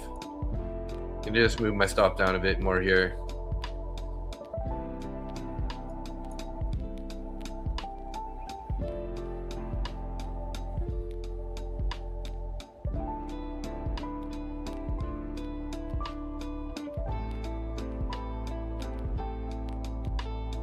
If we rip past this low with some momentum, I'm going to start getting aggressive with this stop here.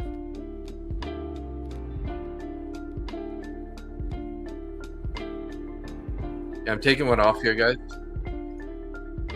And I'm going to go down to this one contract here. I was hoping that we were going to kind of push through that right away.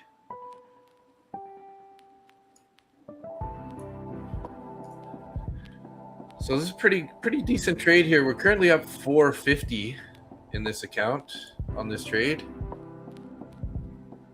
Closed majority of the trade, and we got 71 bucks floating here. So it looks like my stop is about halfway, so about 35.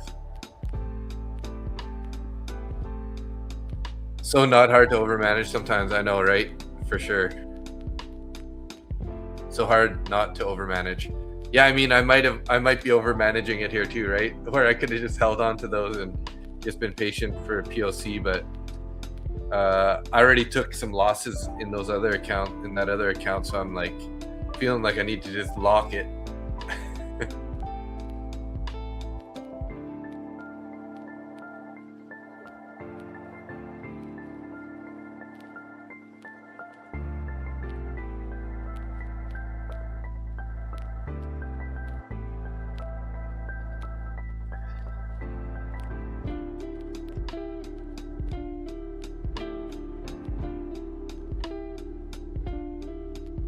I haven't been up there in about 6-7 years. You're overdue.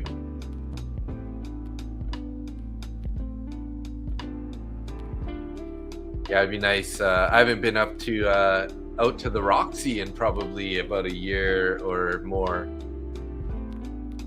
You're long on gold right now? I see a big green candle there. Nice little hold of that previous day's VWAP. Not previous days, but that would be Monday's VWAP.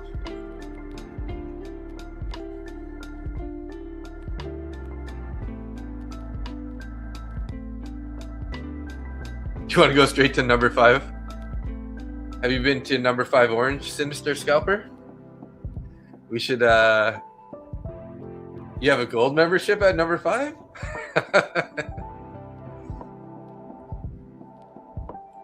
Yeah, we should do a trader meetup downtown at number 5.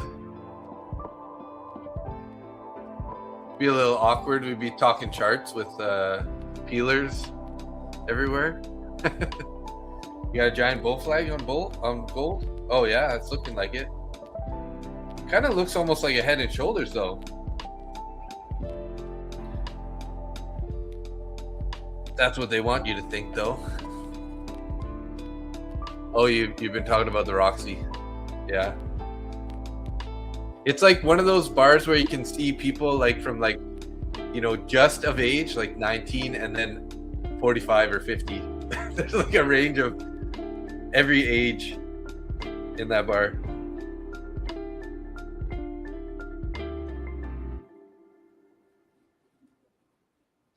Zach, hello. Are you thinking it goes back down to the bottom of that big wick?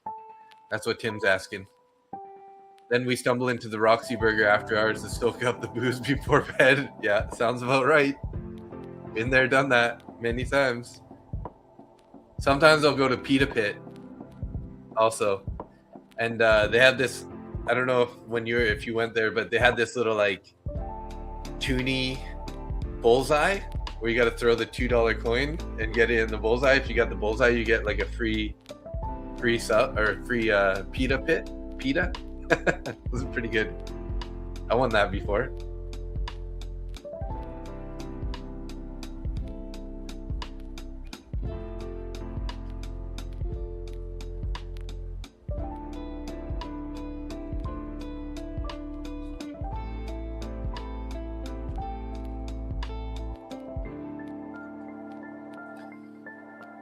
Yeah, this MNQ book map looks so gross right now, guys.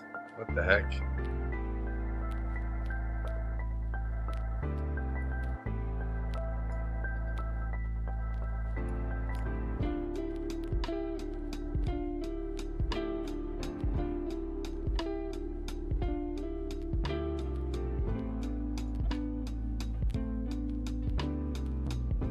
Tim was thinking the same thing.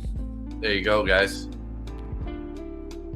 I did leave a runner to hang out with you guys, see if we can't get down there. I would probably be taking it at the POC. I wouldn't be waiting for all the way down there, but I mean, yeah, why not? I don't see why not.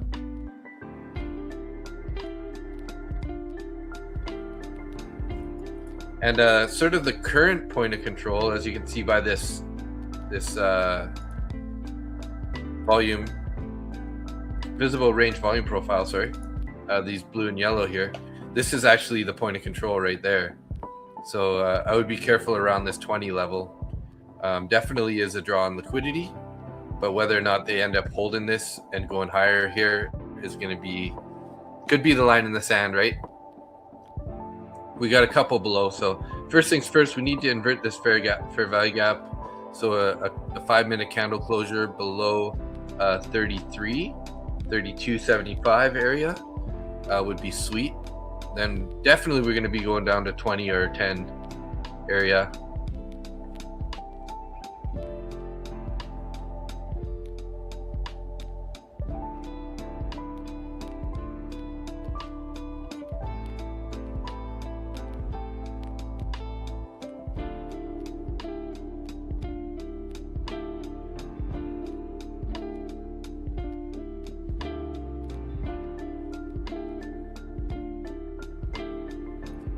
Oh, by the way, you won a 50K My Funded Futures account today. Nice, Tim.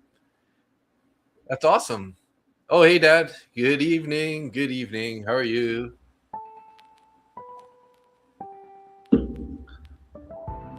Papa Roy in the house.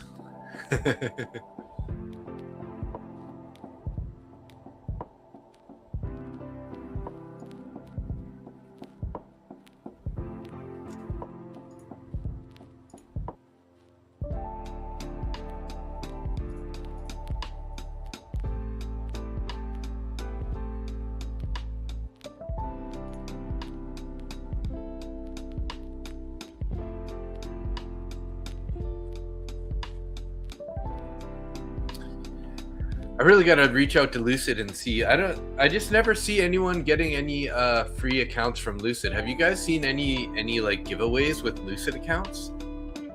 I've never seen anybody, like, they don't really give away accounts, do they? Let me know what you guys think. Have you seen Lucid giveaways before?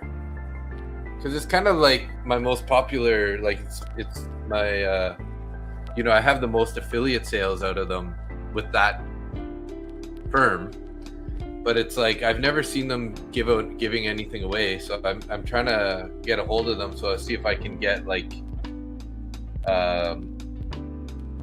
they do giveaways. Okay, thanks FL Trader.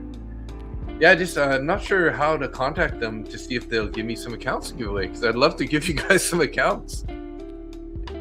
Maybe I gotta like hit a certain level of affiliate sales before they start giving you accounts, but I should reach out to their support.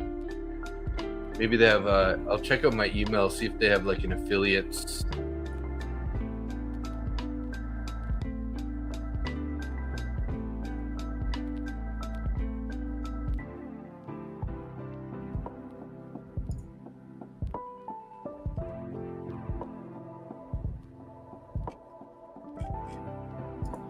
Let's see, Lucid.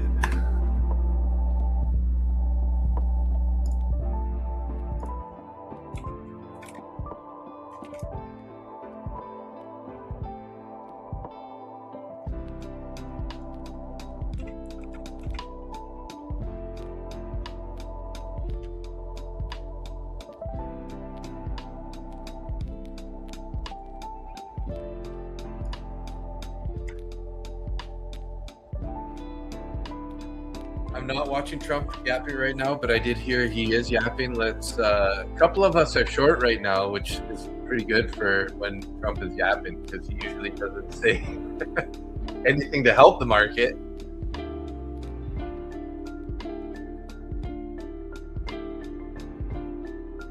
I should put it on though. Where is this? Let's put it on State of the Union.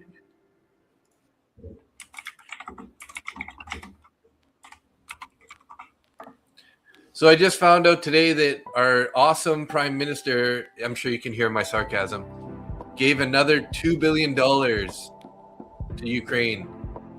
Guys, we have 2 million people, over 2 million people a month visiting food banks in Canada. We have a housing crisis. We have the highest inflation in the G7, and it's crazy. And now BC, where I live, they're increasing taxes too. Oh my God, man.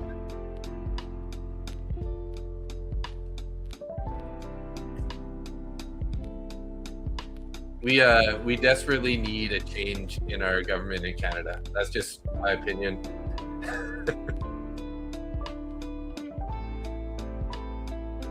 Where is this live?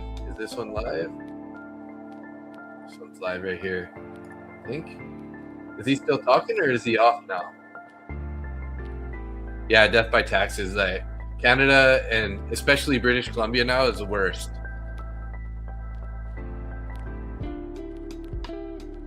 Chrono culture, I agree 100%.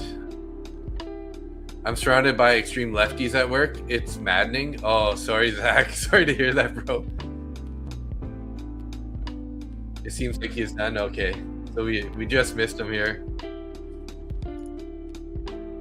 Oh yeah, I see everybody's kind of filing out of the room right now.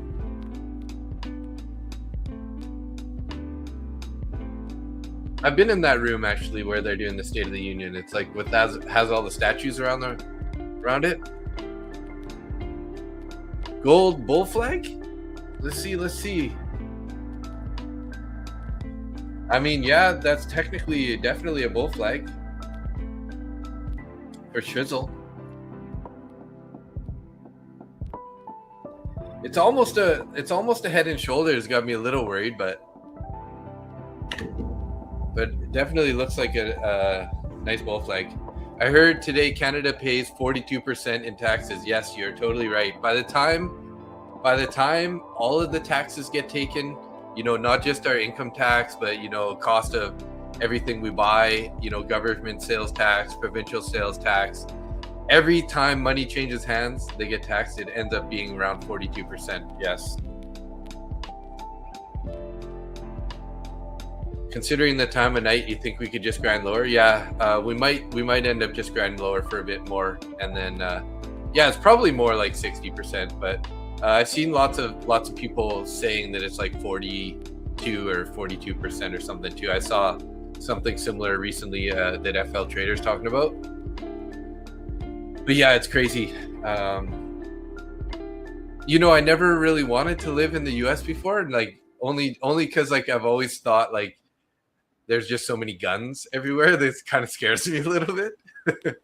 Like I like I like guns for like shooting at the range and stuff, but I just hate to think that like you could say, hey, screw you in the car, and then the guy that you yelled screw you just grabs his gun and like shoots you, right? But I've been honestly thinking like, man, I wish I lived in the States now. Like, I know it's not great with Trump and all, but the system is definitely better for being prosperous in the US, right? So yeah, in BC, used cars get taxed every time it's sold. How crazy is that? Yeah, for sure.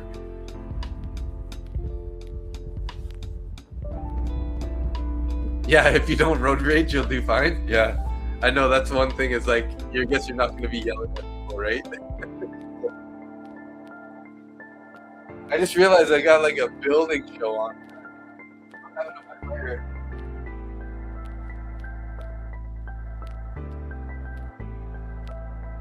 It's starting to get cold.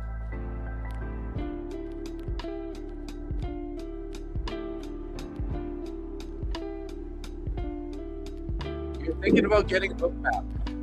What's it all cost with the real-time data? You know what? I'll even look it up. What I paid last month, because I saw it on my credit card.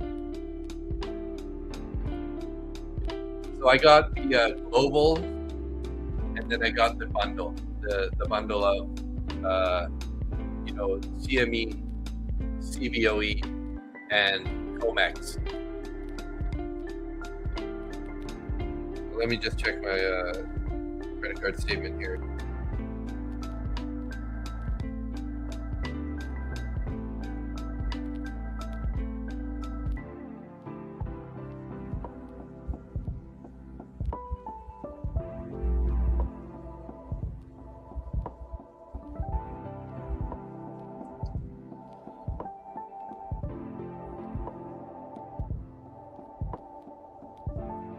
So it cost me 70,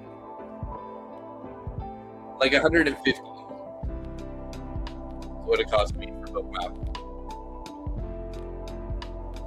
Yeah, I definitely like using book map. It's not very clear right now, as you can see after we had those huge moves, but typically you can like see where the orders are. Like earlier, we didn't quite get there, but this is definitely my target earlier, and quite often the book it just shows you there's more orders above or less orders below, or more orders above or below. If it's dark below, typically price is going to where the orders are. Obviously, like in trading, we all know this, that nothing's guaranteed, but if you already have a bias and you have levels that you're targeting, you can like find confluence on the book map, and then if you keep an eye on CVD, quite often you can see a divergence of price and CVD, which also can help on your trades. And who doesn't want to see where all the orders are, right? So TOS gives free book map for ES. Nice. That's pretty awesome.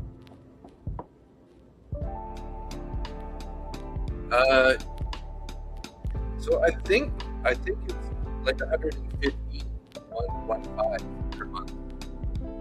But I'm not sure. Like, that must be Canadian dollars, because it doesn't say USD on my thing. So let me see. I can open up a map on the side here and make sure. I don't know if it has been converted. back into the value area. Must be some longs below value area low. Oh, we're popping here, guys. I wasn't paying attention. Yeah, I want to put my stop here above. We're gonna put it at value area high. Back to value area high again here.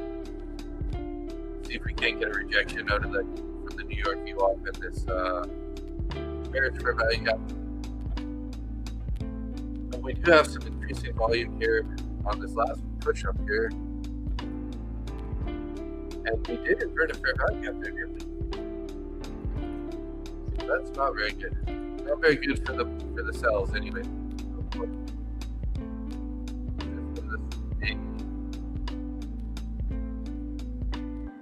This was the bearish fair value gap that got around the 5. So we're kind of at the pretty key level. Oh, sorry, my audio is breaking up. It's because I got whenever Financial Juice has a squawk box going off, it always interferes with what you guys are hearing through the mic for some reason. Maybe I should have the mic a little bit closer. This might help a little bit.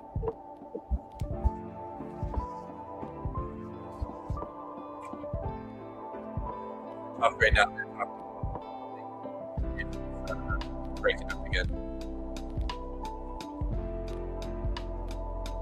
Austin Tucker Martin used to have purchased a shotgun while driving south to Florida shortly before the incident at Mar-a-Lago. Really?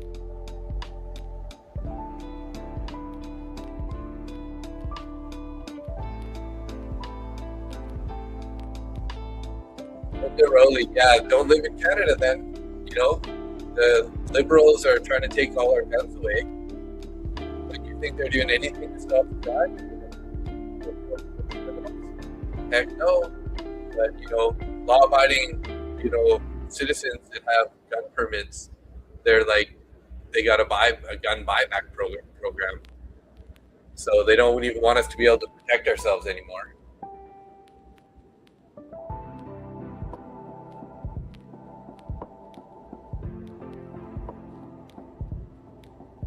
Yeah, definitely get if you ever trade gold or YM, you definitely need the bundle because it doesn't even make sense to buy them separately. You pay more if you buy, like if you buy the CME and then just Globex, you're going to pay more than the bundle, and then you can get it all at once with the bundle. So.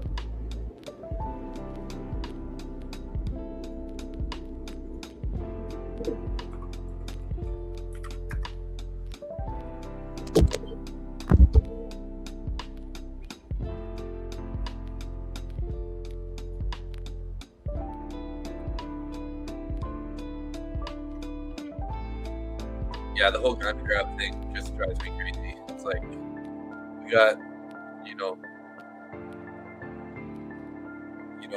citizens that are following the laws, getting their gun licenses, you know, registering their weapons, everything, and then, you know, they're just taken back.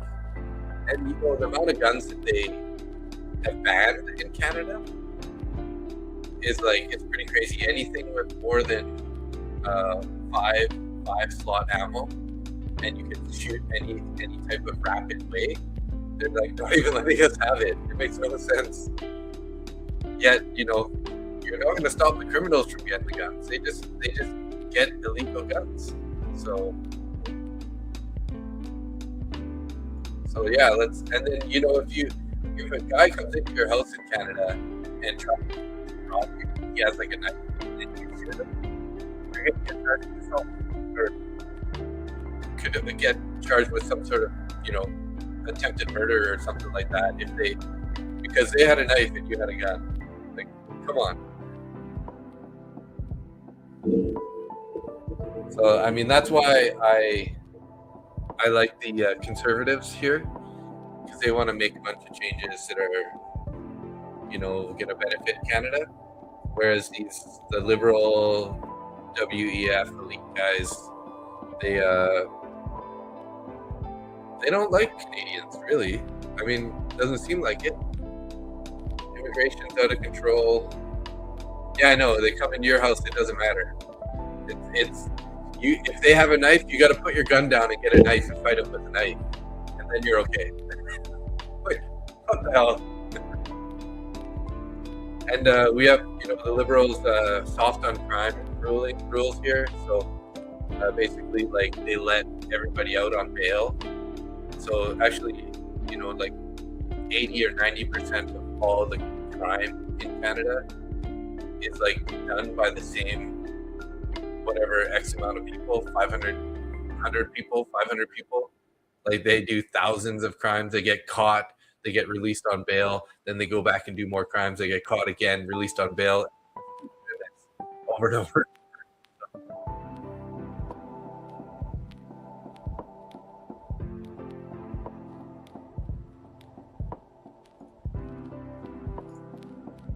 So being in the States definitely has its benefits, guys.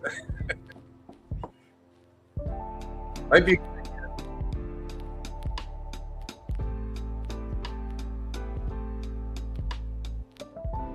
a good idea to move to Alberta, guys, if you're in Canada. It's still like the best province.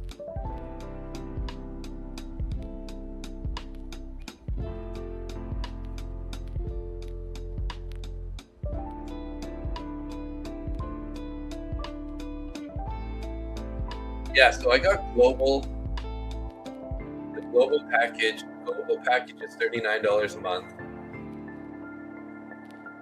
And then, where is the data?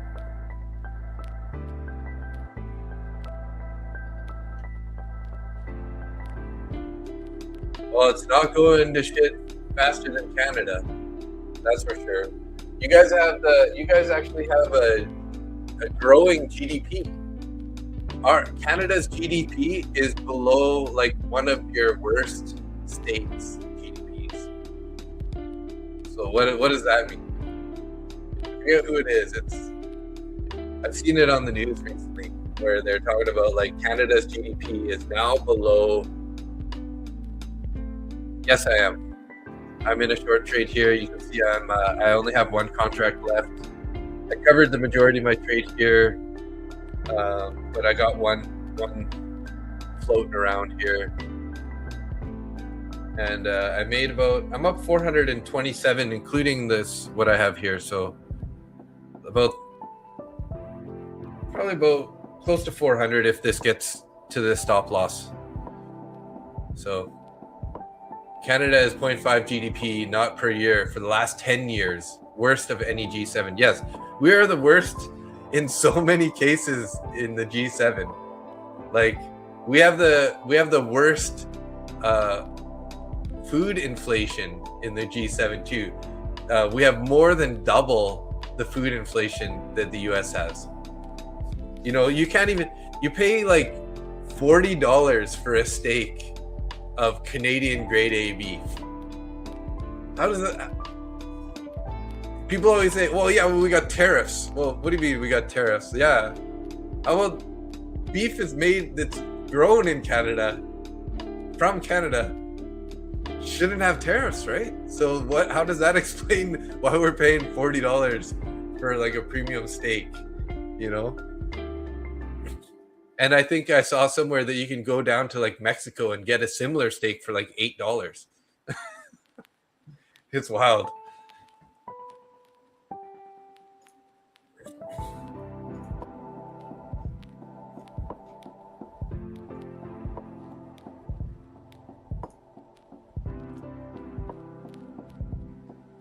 Okay, the futures data. What have we got here? What are the prices here?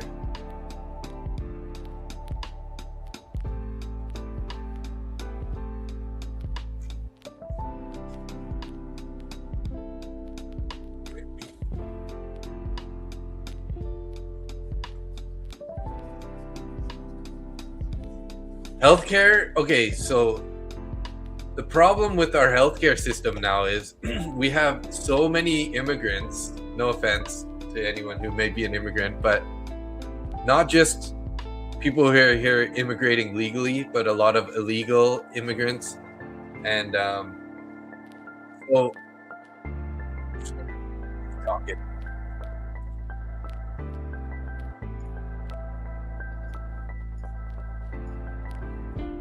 Sorry, my financial juice keeps going off, which cut me off. So anyways, we had over 100,000 people die in the freaking hospital waiting rooms this last year, waiting to get to see a doctor. There's so many people compared to what we're...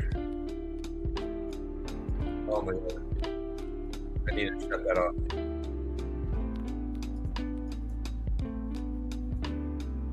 All right, shut that off. Okay, yeah, so we had last year over 100,000 people die in the waiting room.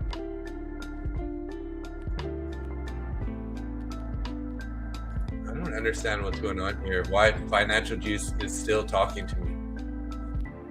There we go. Hopefully that stopped it.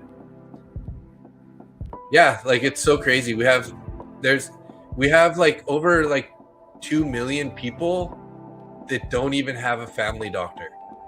Like you have to go to a walk-in clinic, and like there's no family doctors are accepting new patients because our system is so overflowed. We don't have enough hospitals, we don't have enough doctors. It's pretty wild actually. Yeah. And then I don't know if you heard about MAID. MAID is medically aided killing, taking your life kind of thing. Medically aided taking your life, and it's pretty crazy. Like the types of things that they're letting people, take their own lives basically through MAID, and it's a program, medically assisted, take your life situation. You're short on doctors, hospitals, and nurses too? Yeah.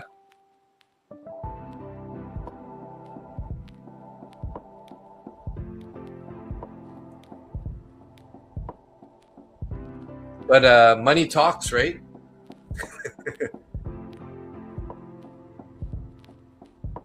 Is it legally supported? Yes, it is. It's a new government program.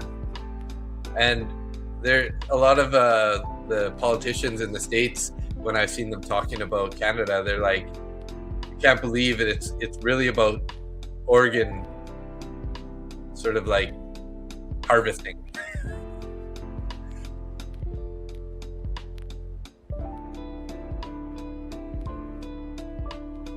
You think assisted suicide is a good thing? I mean, I guess it depends, right? Because for example, we had a 26-year-old guy who was suffering from depression and vision loss, and they let him do it. So I mean, I guess it depends on what you think is valuable, right?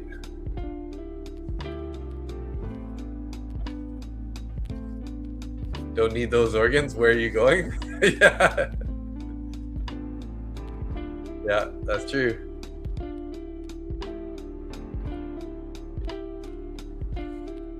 If you're like terminally ill or super old and terminally ill and whatever,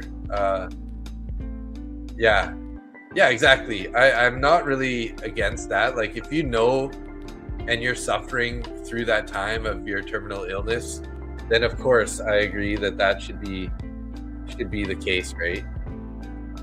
But for some of the reasons some of these people have now, it just doesn't make any sense to me. Like the guy's 26 years old, has depression and vision loss. So like 26-year-old, like what the heck, man?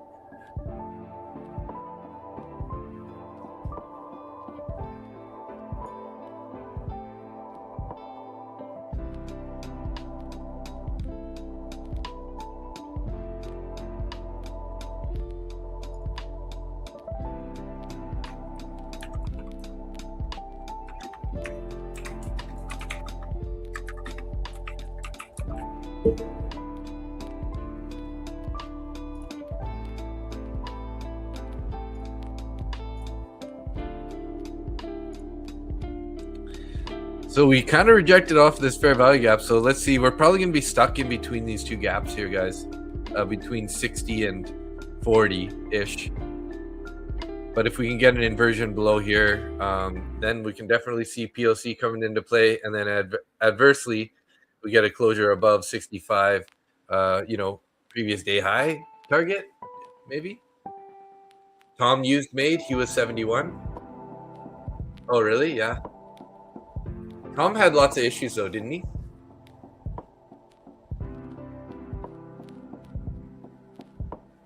Yeah, like do exercise. That'll probably get you out of some depression, right?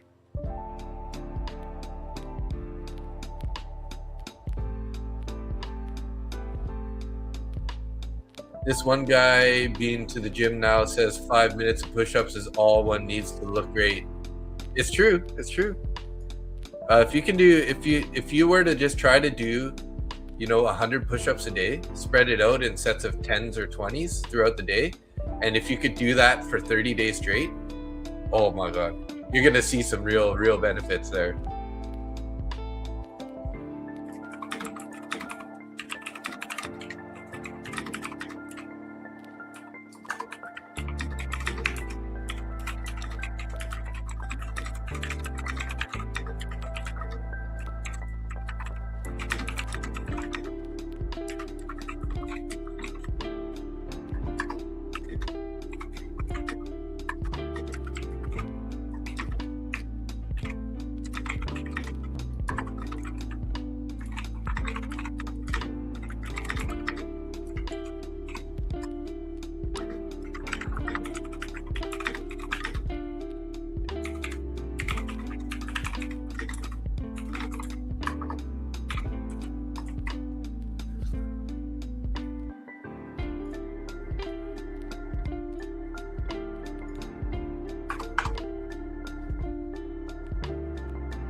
I'm gonna write an email here to Lucid to see if they can hook up some accounts that I could give away. Tom had lots of problems. We were there to see him off. Yeah, wow. Yeah, Tom was a good guy, but yeah, he had some issues. Hey, I feel like 71's pretty young though to go.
Missing my TP by a few points is absolutely torture. I've hit the reverse button twice now trying to chase. Oh no, Zach. Don't do it. Lock it up, bro. Lock it up. Almost hitting hard. Chasing dollar goals. Always messing me up, my man. Yeah, just lock it out, bro. Lock it out. When you start feeling that way, that's the moment you need to say, okay, enough's enough. I'm going to be mature about this situation and just, you know, shut it down and reassess, reset, reassess, and hit back at it tomorrow.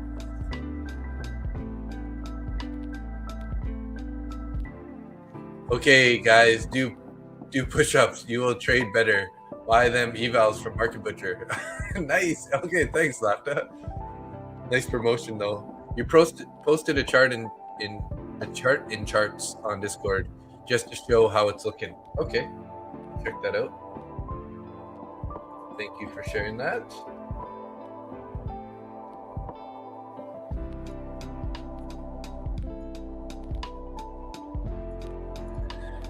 So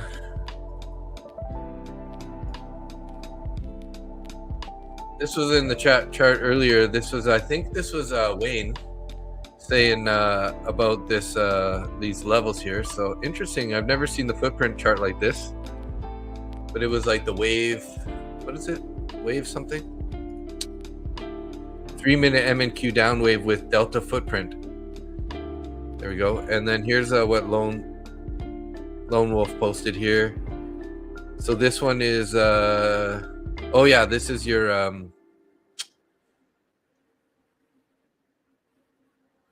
can't think of the name right now.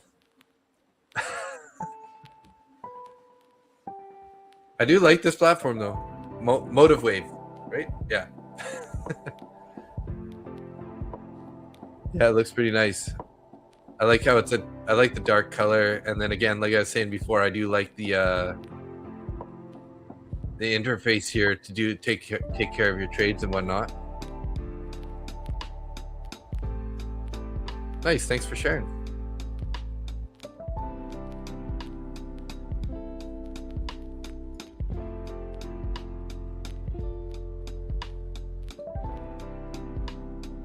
You change your background a little bit. I think previously it was a little bit more blue. Now it's like all black.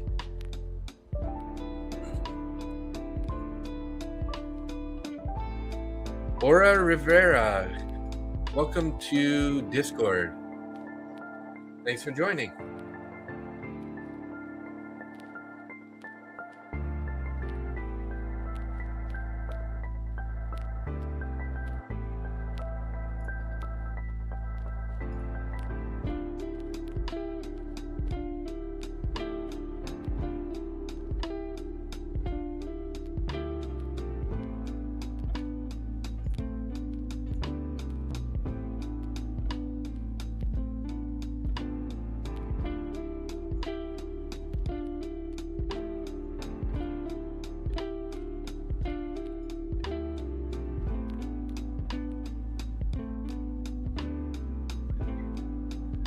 The labels are bar timer, total profit and loss, ATR, and the spread.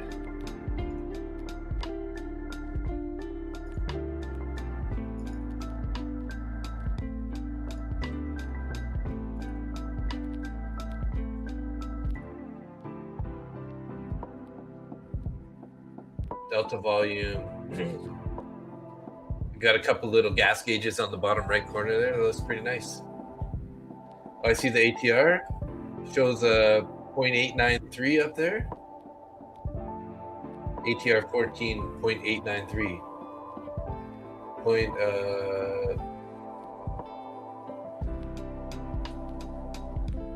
And spread is 0.25. Okay, nice. That's interesting.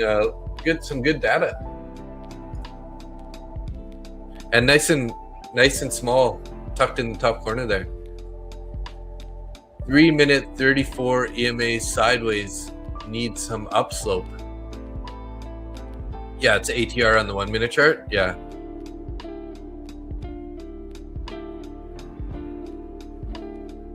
So are you, Wayne? Are you still long from that, from those lows there? Because I think you said you got long up and around this area in the near the 40, 43, 45 area.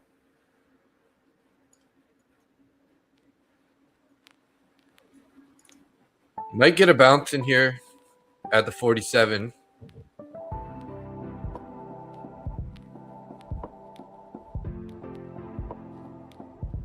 But yeah, I like how that looks, Lone Wolf. Very nice looking charts.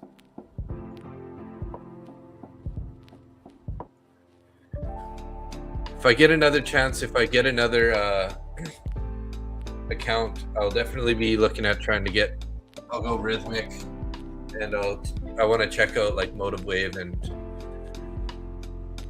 or Quantower or both.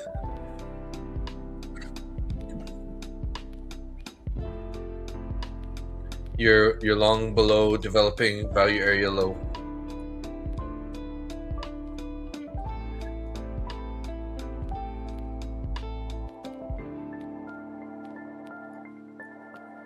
My developing value area low is showing up here. Depends on, I guess, where your price, where you measure the price from, right? But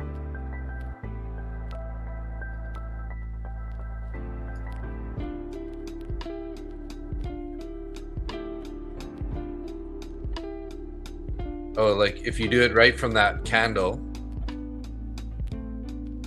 we're still above it.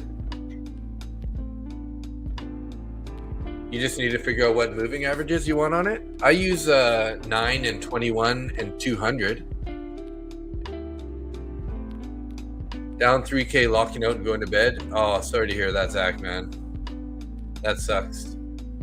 Definitely lock it out.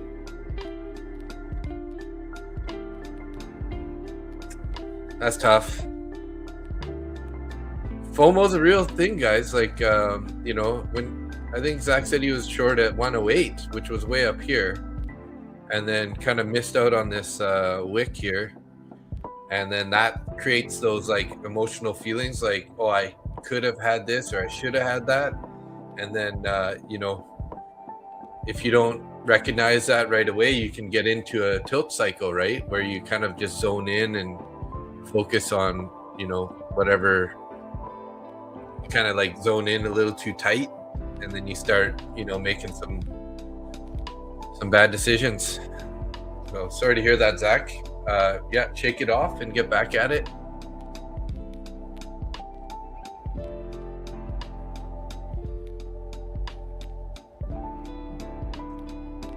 I wish Motive Wave had fair value gaps. Well, I mean, yeah, it would be nice. Do you use TradingView at all though? Because you could always just, you know, have it on TradingView, whatever you're trading, and then that'll print the fair value gaps. But they're relative, like they're pretty easy to find, right? It's just nice when you don't have to add them yourself. But as price develops, you can always just, you know, add the box here and there, right? So, you know, for me, the 9 and the 21 EMA are sort of like, I'm looking to try to get down to the point of control here. But we got a few lines in the sand here. We got this 5-minute bullish fair value gap and this current one here. So if we can invert this guy, then I'll definitely say we'll be coming down to the 20s or to the 10s. So I'll be a little more aggressive on taking profit on my final contract down there. But yeah, trying to shoot for this low, the lows down here to the point of control, or close to the bottom of this wick if possible. But yeah, so back to those moving averages, I basically use them for momentum, right? As long as they're like angled up or angled down and nice and spread apart, you know that the move is still pretty healthy, right? As soon as it starts kind of the one's curling over and the other one's kind of like slowly curling over and they're getting closer together, there's a good chance of a reversal, right?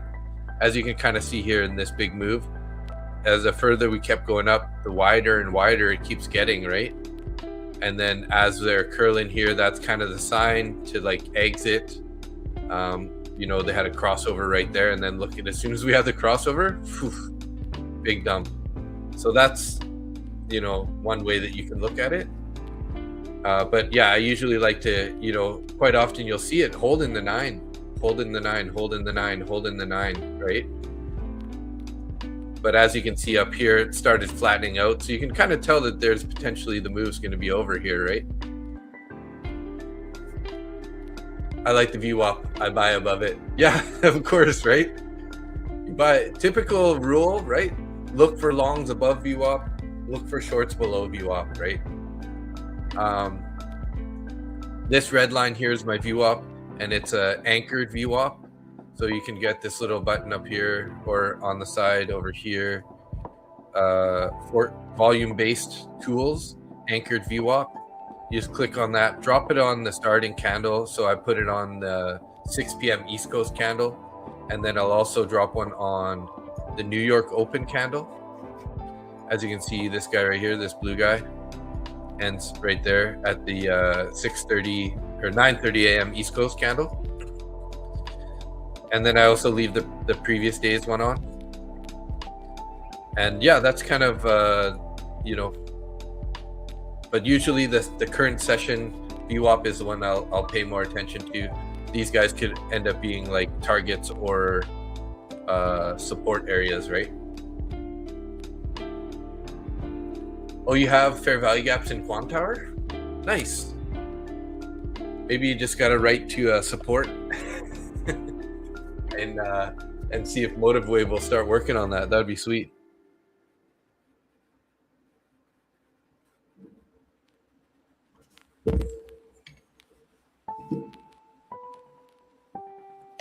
What time do we got here? 9:02, guys.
You were up 400, but not anymore?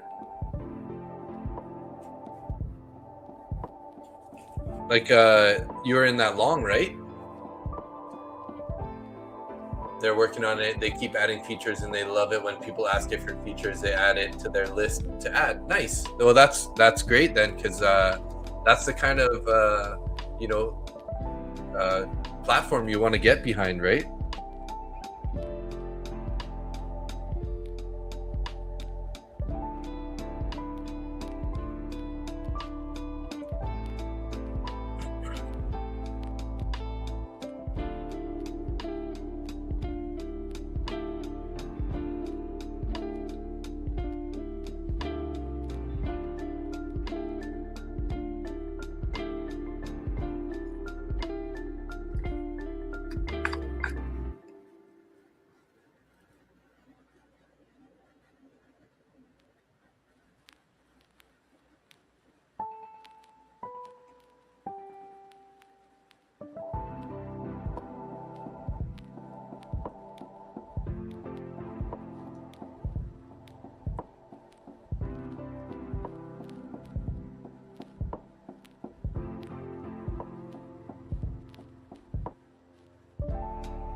Okay, guys, I wrote an email to Lucid. Let's see if we can get lucky and get some accounts to give away.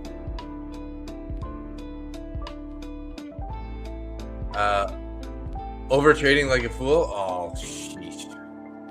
Stop doing that. Stop it. I'm talking to you. Blackout news. It's so hard, man. Even I do it. Don't worry. I hate it when you start getting into that spiral. But you really got to learn those triggers, right? A lot of people say you got to track your trades, see what's working and good, everything. But honestly, the best thing is actually to assess your emotional state throughout the trades. If you can do that, right, then you can actually learn a lot about what creates these tilts, like whether getting edged on your take profit order or anything like that is kind of like your trigger. And then if you can kind of get ahead of that, that happens to you, and then you just like lock it out or walk away, right? And then quite often the market isn't cooperating, right? It's just not being very nice. So TL539, good evening, enjoying the stream and chill music. Got in a short MNQ, nice. Well, I hope it rolls over here for you and for me too. And sorry if anyone is lost. I don't want you to lose. You vote for a markup phase? Yeah. Still sideways since volume spike 3-minute yield trading range. Yeah. I mean, we could go either way at this point, right? Right, Wayne? Like we're kind of in that area where it could. That's why I brought my stop down into money. If we end up popping here, I want to get out of my last contract, but I'm still holding it just in case we decide to go a little lower here. So yeah, it is a bit of a flip of a coin right now. So, we got fair value gaps on either sides. We got the VWAP above. So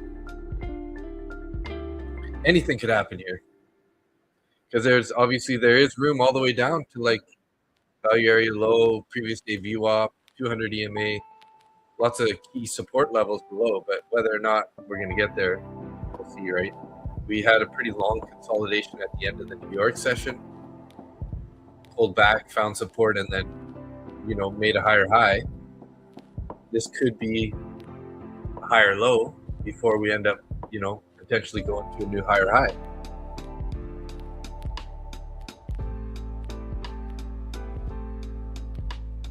Are they accumulating longs or shorts? Yeah. Well, I mean, overall, like I was saying, this could be a higher low. So they might end up taking us back up to the highs or even, make a new high or even back up to the highs at least, right? Dipping into this fair value gap here. Let's pay attention for a rejection off this VWAP. Could think about, since I am in a free trade, I could think about adding to this trade here. And I could probably still keep my stop basically break even or in the profit.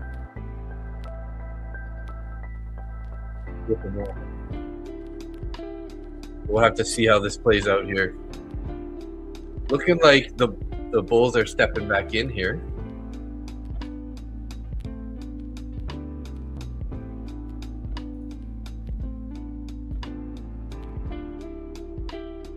Yeah, I'm gonna do it, guys. Just added one there. Oh, we might get stopped out here, break even on this last contract. But I better change this to 2. Confirm. Okay. If we bounce here, I'm gonna get taken out, basically break even. And it looks like we might get bounced here. But I figured why not try it. At this point, not really losing anything. I just went short of the VWAP expecting a drop.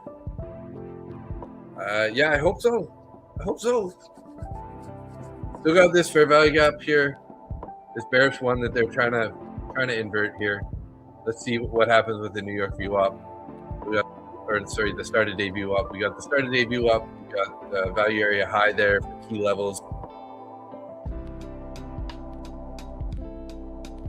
Come on, markup phase. Wayne, we're fading each other here. I don't like it. I don't like it. I don't want to be rooting against my fellow traders because I'm like being selfish about my trade.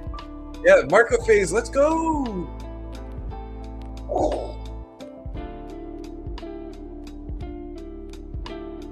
Yeah, pretty flat view up, you're right. Maybe not that strong of resistance, right, at this point. Moto, welcome to the channel. I don't recall your name. So if you're new to the channel, welcome.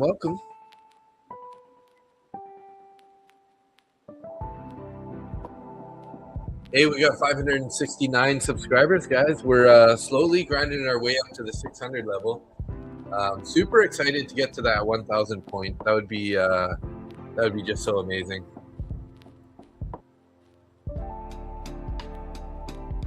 And then recently got to 500, so I started doing super chats. I've been blessed with a number of super chats over the first couple streams there.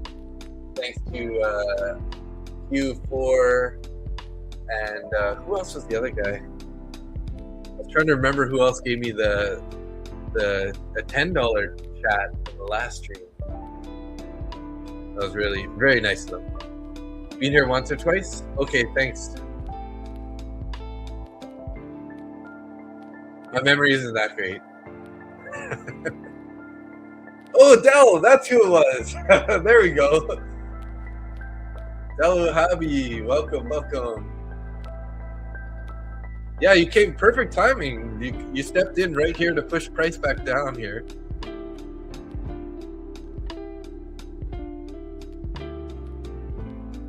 So that ad really helped out here, guys, on this. I almost feel like I should be trying to lock this profit in here.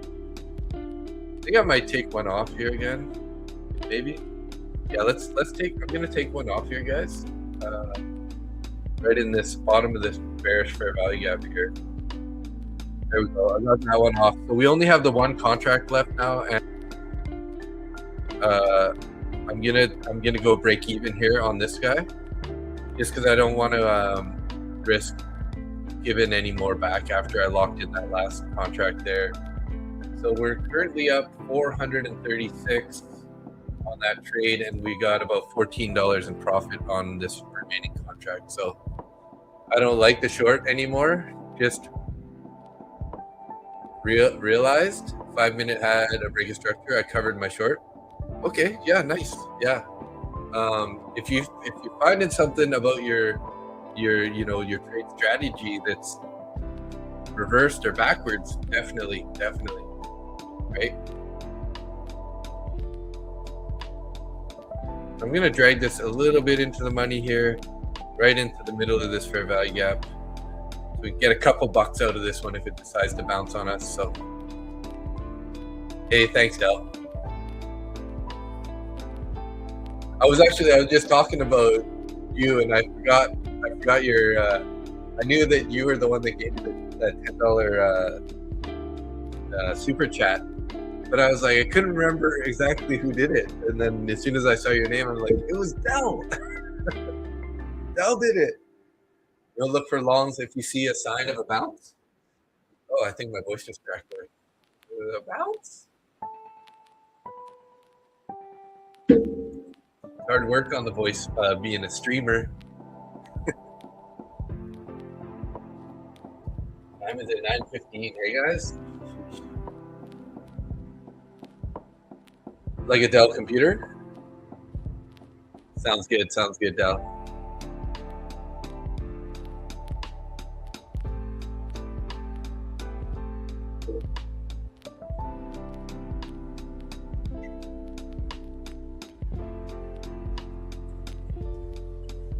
How's that fire going looking, guys? Oh yeah, need to warm up my hands here a little bit. It doesn't look like doesn't look very 4K.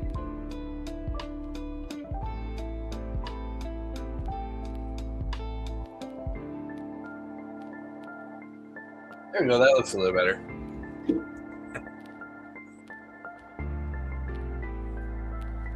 So we're gonna have to see what happens here on this fair value gap, guys. If they can invert this, that'll be good for the bears. But this could be a key support level before they end up making a move higher here.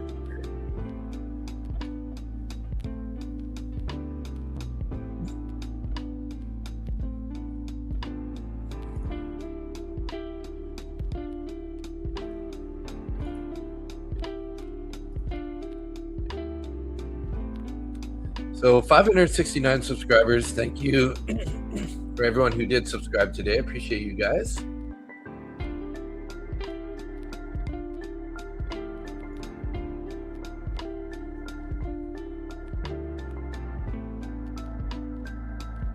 Looks like I don't see any other active traders right now. Any live traders anyways. Not many. Maybe some Bitcoin, Forex education.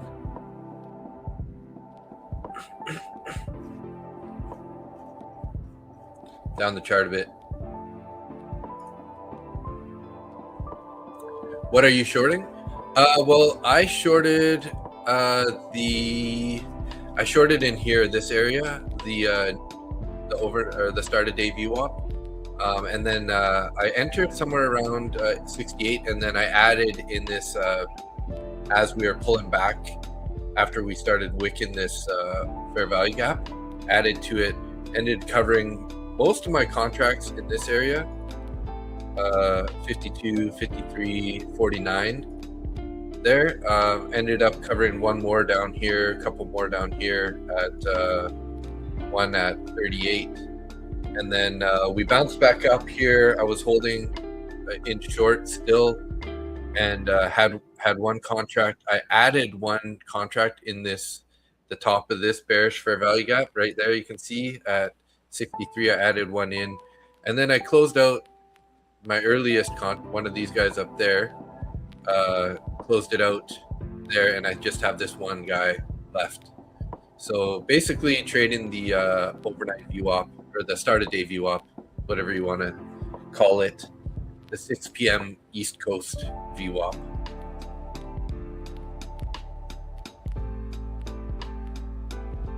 Yusa Maro J Boot.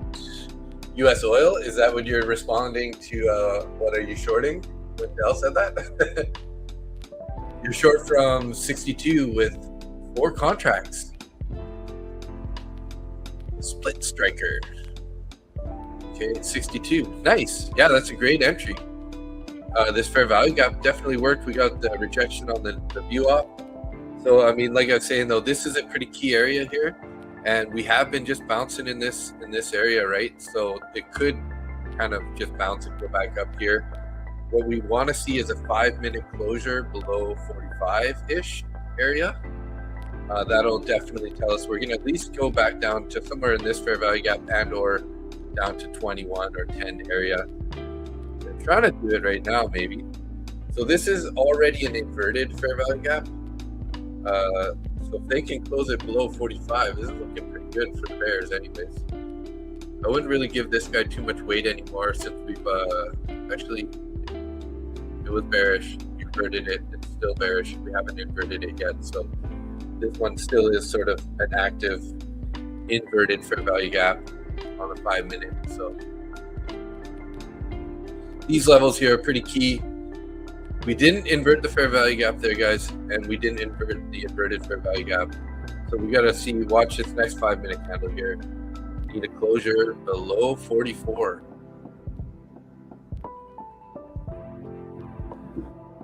How long do I have to trade in order to afford buying a Lambo?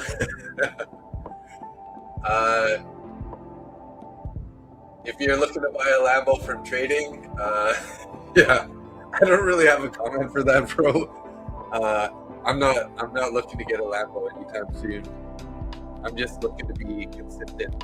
So that's what I'm still on the learning to be consistent part of the journey.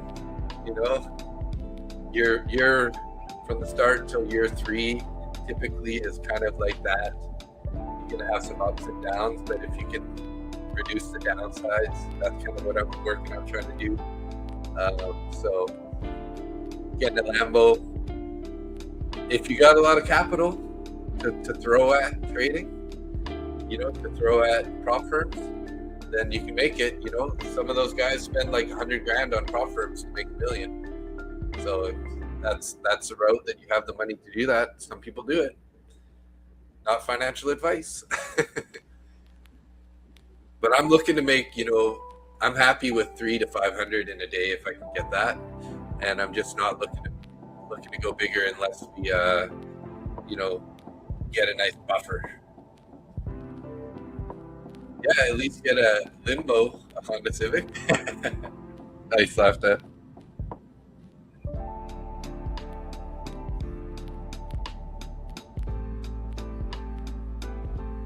But I am gonna end the stream here in 9 minutes, guys. I gotta be up early, and I got some stuff to take care of still tonight. I did send that. Let's see, make sure I sent that email. I didn't send it yet.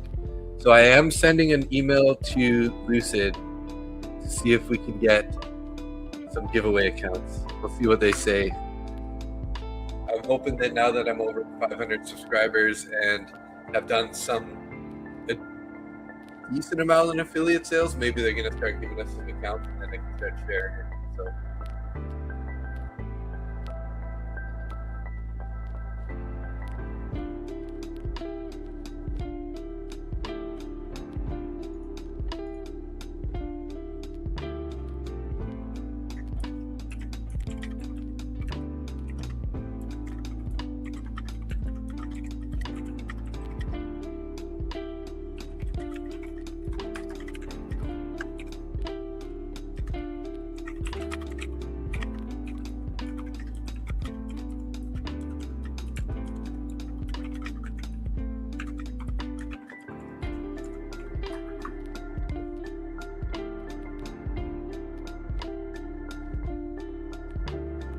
Nice push here, guys. I looked away for a minute.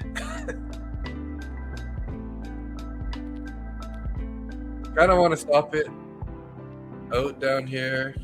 I think I might take some TP. I'm gonna put it right here, guys, just above this fair value gap. I'm gonna give it a tiny bit more space because I am gonna wrap up the stream here shortly. So let's see if we can't get a little more momentum to the downside here. Sorry for the longs there. Looks like a big fat bear flag on the 5 minute. Yeah, for sure, right? Here's the pole, right? And then we've been creating this flag here. Let's see if they're gonna get a breakout though. This isn't necessarily a breakout yet though. It could be though, actually. If we get a closure outside here, this is looking real good. We got 45 seconds. Hopefully they close it below 33 here. That'd be beautiful.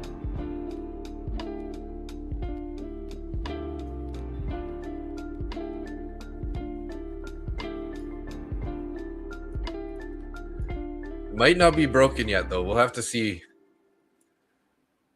We'll have to see how this plays out here. I do have a trailing stop. This is I just manually moved my stop. I don't use like a trailing stop.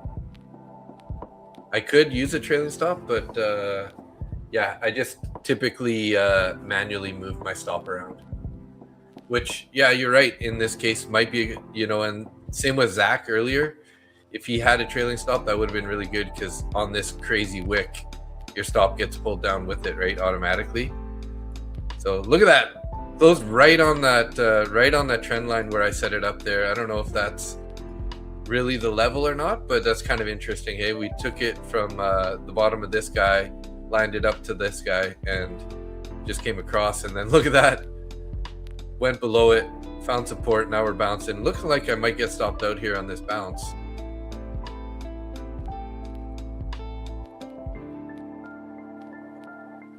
Probably am. So I'm just gonna take it, guys. Let's take it. Let's try to take this right here. Oh, look at that. Okay, thank you. Don't take it.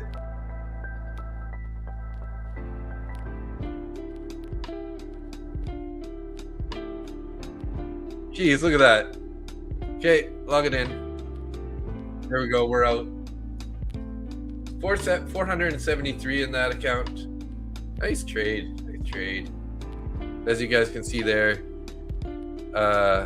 here is my trades on trade of 8. So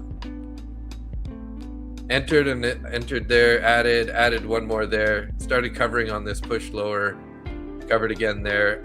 We had to stop break even. We bounced up. I added one in that bearish fair value gap, closed out that initial one, which I wish I would have held that a little longer, and then closed out the final one just right there. So 51 on that last contract, $40 on that guy, 77 there, 112, 32, 19. So nice little trade.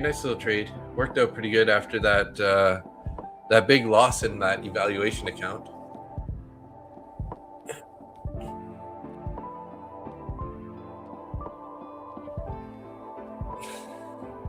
Glad to see I'm being greedy. Yeah, I'm not that greedy, right? Like that's why I usually close like my trades. Like I like to take partials on the way out. Yeah, that I'm not being greedy. Yeah, I like to take the partials on the way down to lock it in, and then I'll put my stop break even, and then try to leave that last one or two runners, and look for ad locations, right? If you can. Worked out really good there. Added that one right up here. My stop was just above the value area high after I added in, basically break even, and then we turned around and went down. I was gonna take it there. That was pretty funny. Hey, I was gonna take it right in this candle right there, and then it just turned around and like went all the way down there. So just, how can you not take it when it does that? It gives you like a free, what was that? 6 points, 7 points there.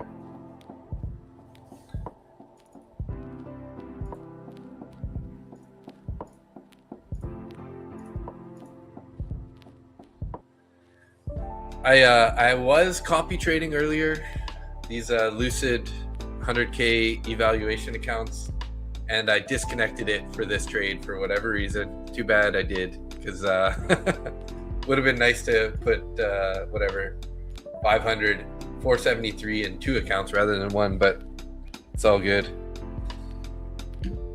But yeah, guys, I'm gonna play you my little video here, and then what's up, traders? Just a quick heads up, but if you're looking to get funded, Lucid Trading is currently running 40% off all their evaluation accounts, a limit of 5 per trader. This offer is valid through March 1st at 5 p.m. Eastern Standard Time 2026. You can use my code MBT to get that discount, or you can just scan the QR code in the top right corner of this video. If you're looking to get funded right now, Top 1 Futures has 60% off funded accounts, instant sim funded, straight to funded sim pro, and ignite accounts, all 60% off. Get funded now using the code Market Butcher Trades MBT, or scan the QR code in the top right corner of this image.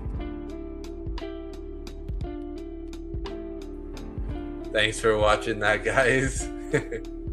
Appreciate you guys as always. Thanks a lot for hanging out. It was a fun evening streaming with you guys. Always love the interaction in the chat. You guys rock. Phil Suarez in the house. Good night, Wayne. Dell, thanks again for that super chat. You rock. Lafta in the house. Aaron, David Liang, Split Striker, USA, Maro J Poot. I don't know if I'm butchering that, but hey, there you go. AG Trader, Moto 017, Linda Rowley, thanks for the comments. Hopefully I didn't say too many political things. Blackout News Network, thanks for hanging out, bro. Good to see you. TL539, you started your, I missed that comment. You started using Lucid yesterday with TradeC. It's so good. Yeah, I'm curious about TradeC. Now that they got some new platforms coming out, might need to check that one out too. I'm gonna maybe check up some reviews on that. Lone Wolf, Silver Surfer, appreciate you also always sharing stuff in the Discord and being in the chat. Thanks a lot. Let's see, who else did we got here? I think I said Aaron already earlier. Zach Lazarus.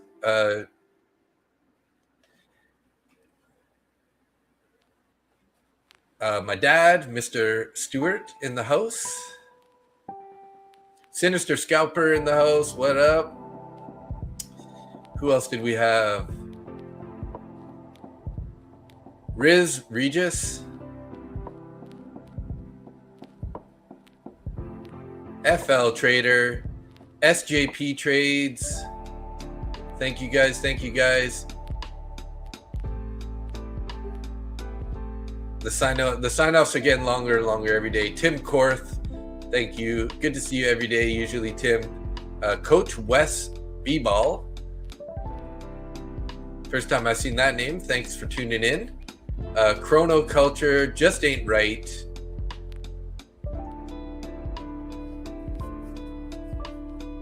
Zertex Z. Look at that, guys. We're taking the lows right now on the NQ. What else? Who else we got here? There's got to be some other people. Lafta, of course. I said Lafta already. Oh, Q4 Pilot. Thank you also for that crazy super chat the other day. Couple super chats. AJ's Aces. Poppy London. Space Futures FX.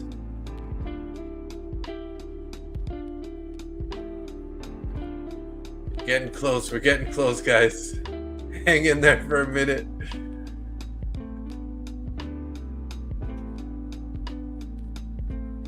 And I think that might be it, guys. I think that might be it.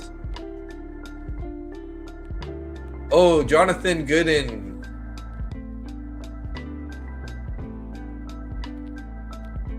Keith. Can't forget Keith, of course. Keith. 160 in 2 accounts. Nice job. Nick Harms, thanks for tuning in. Estrada Pablo, welcome. Do you add to trades? Yes, I do. Sorry if I missed that comment earlier. Jose, Sunil Thapa, welcome to the stream, bro. And there we go. We got through it all. Read for the next 2 minutes and see where this candle closes. I know, right? Let's see if we can't get a closure below this trend line. Then maybe POC is going to be the target here, guys. Before you go, we bounce up here or we continue down. Here's my guess, because obviously it's a guess. It has to do with this fair value gap, right? So if we can get a closure below 33, I can definitely see us getting to the PLC down at 11, right? Now, if we can't get a closure below here, this is probably going to be a turnaround point and head up to the value area high. Not financial advice, but here you go. Hey, Matt Trader. Hey, sorry, I didn't miss you. I got you.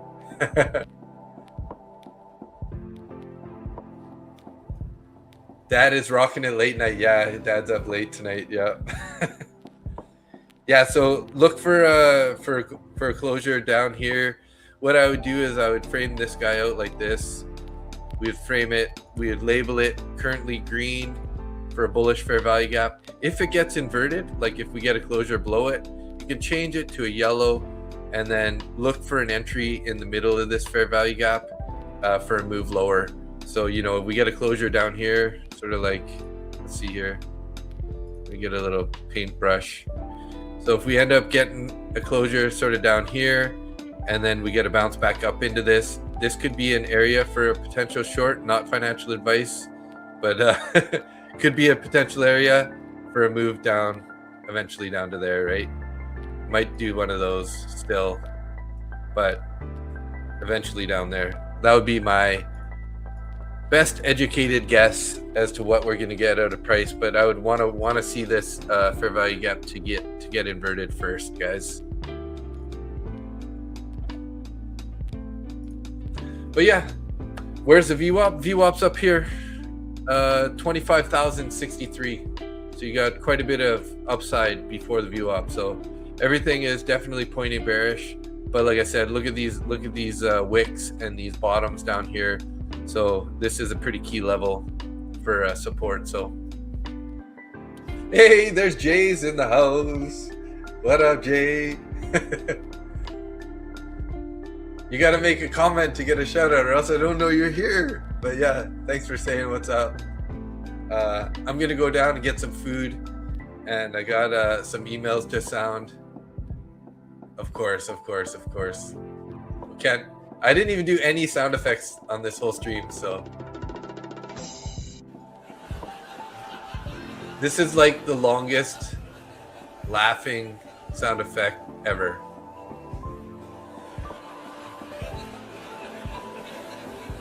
Just go.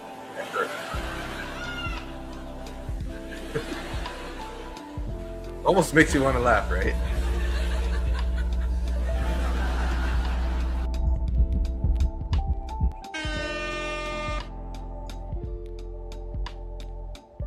We'll do an applause and one more, because you know when the stream's ending, we gotta start going.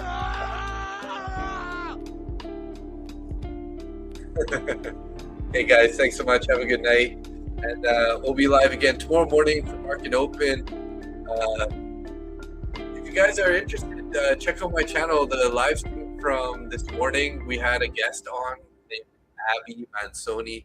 She's a California girl that's a trader, quite successful. If you guys have been on Prop Firm Match, you probably would have seen her in the chat there.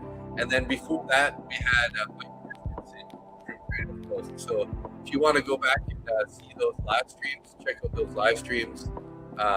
You can see kind of the conversations we had. So I'm in West Coast time, PST, Pacific Standard Time. So it's 9:30 here right now. Yeah. But yeah, thanks Sinister Scalper, Q4 Pilot, good to see you, good night. And Dell, thanks a lot for being here, guys. You guys have a great night. Like I said, I'll be live tomorrow morning, 9:30 a.m. East Coast. I know most people have their dedicated person to watch in the mornings, but hey, we'll be live anyways. Me and Nick Jocelyn, also known as Mustang Trader, because he's got a lot of horsepower behind his trades, you know. So, thanks so much, everybody. Appreciate you guys being here. We'll see you here live tomorrow, or I'll probably be back live Thursday night for an evening session here, guys. So thanks again so much. You guys have a good night, and we'll see you on the flip side. Stay green.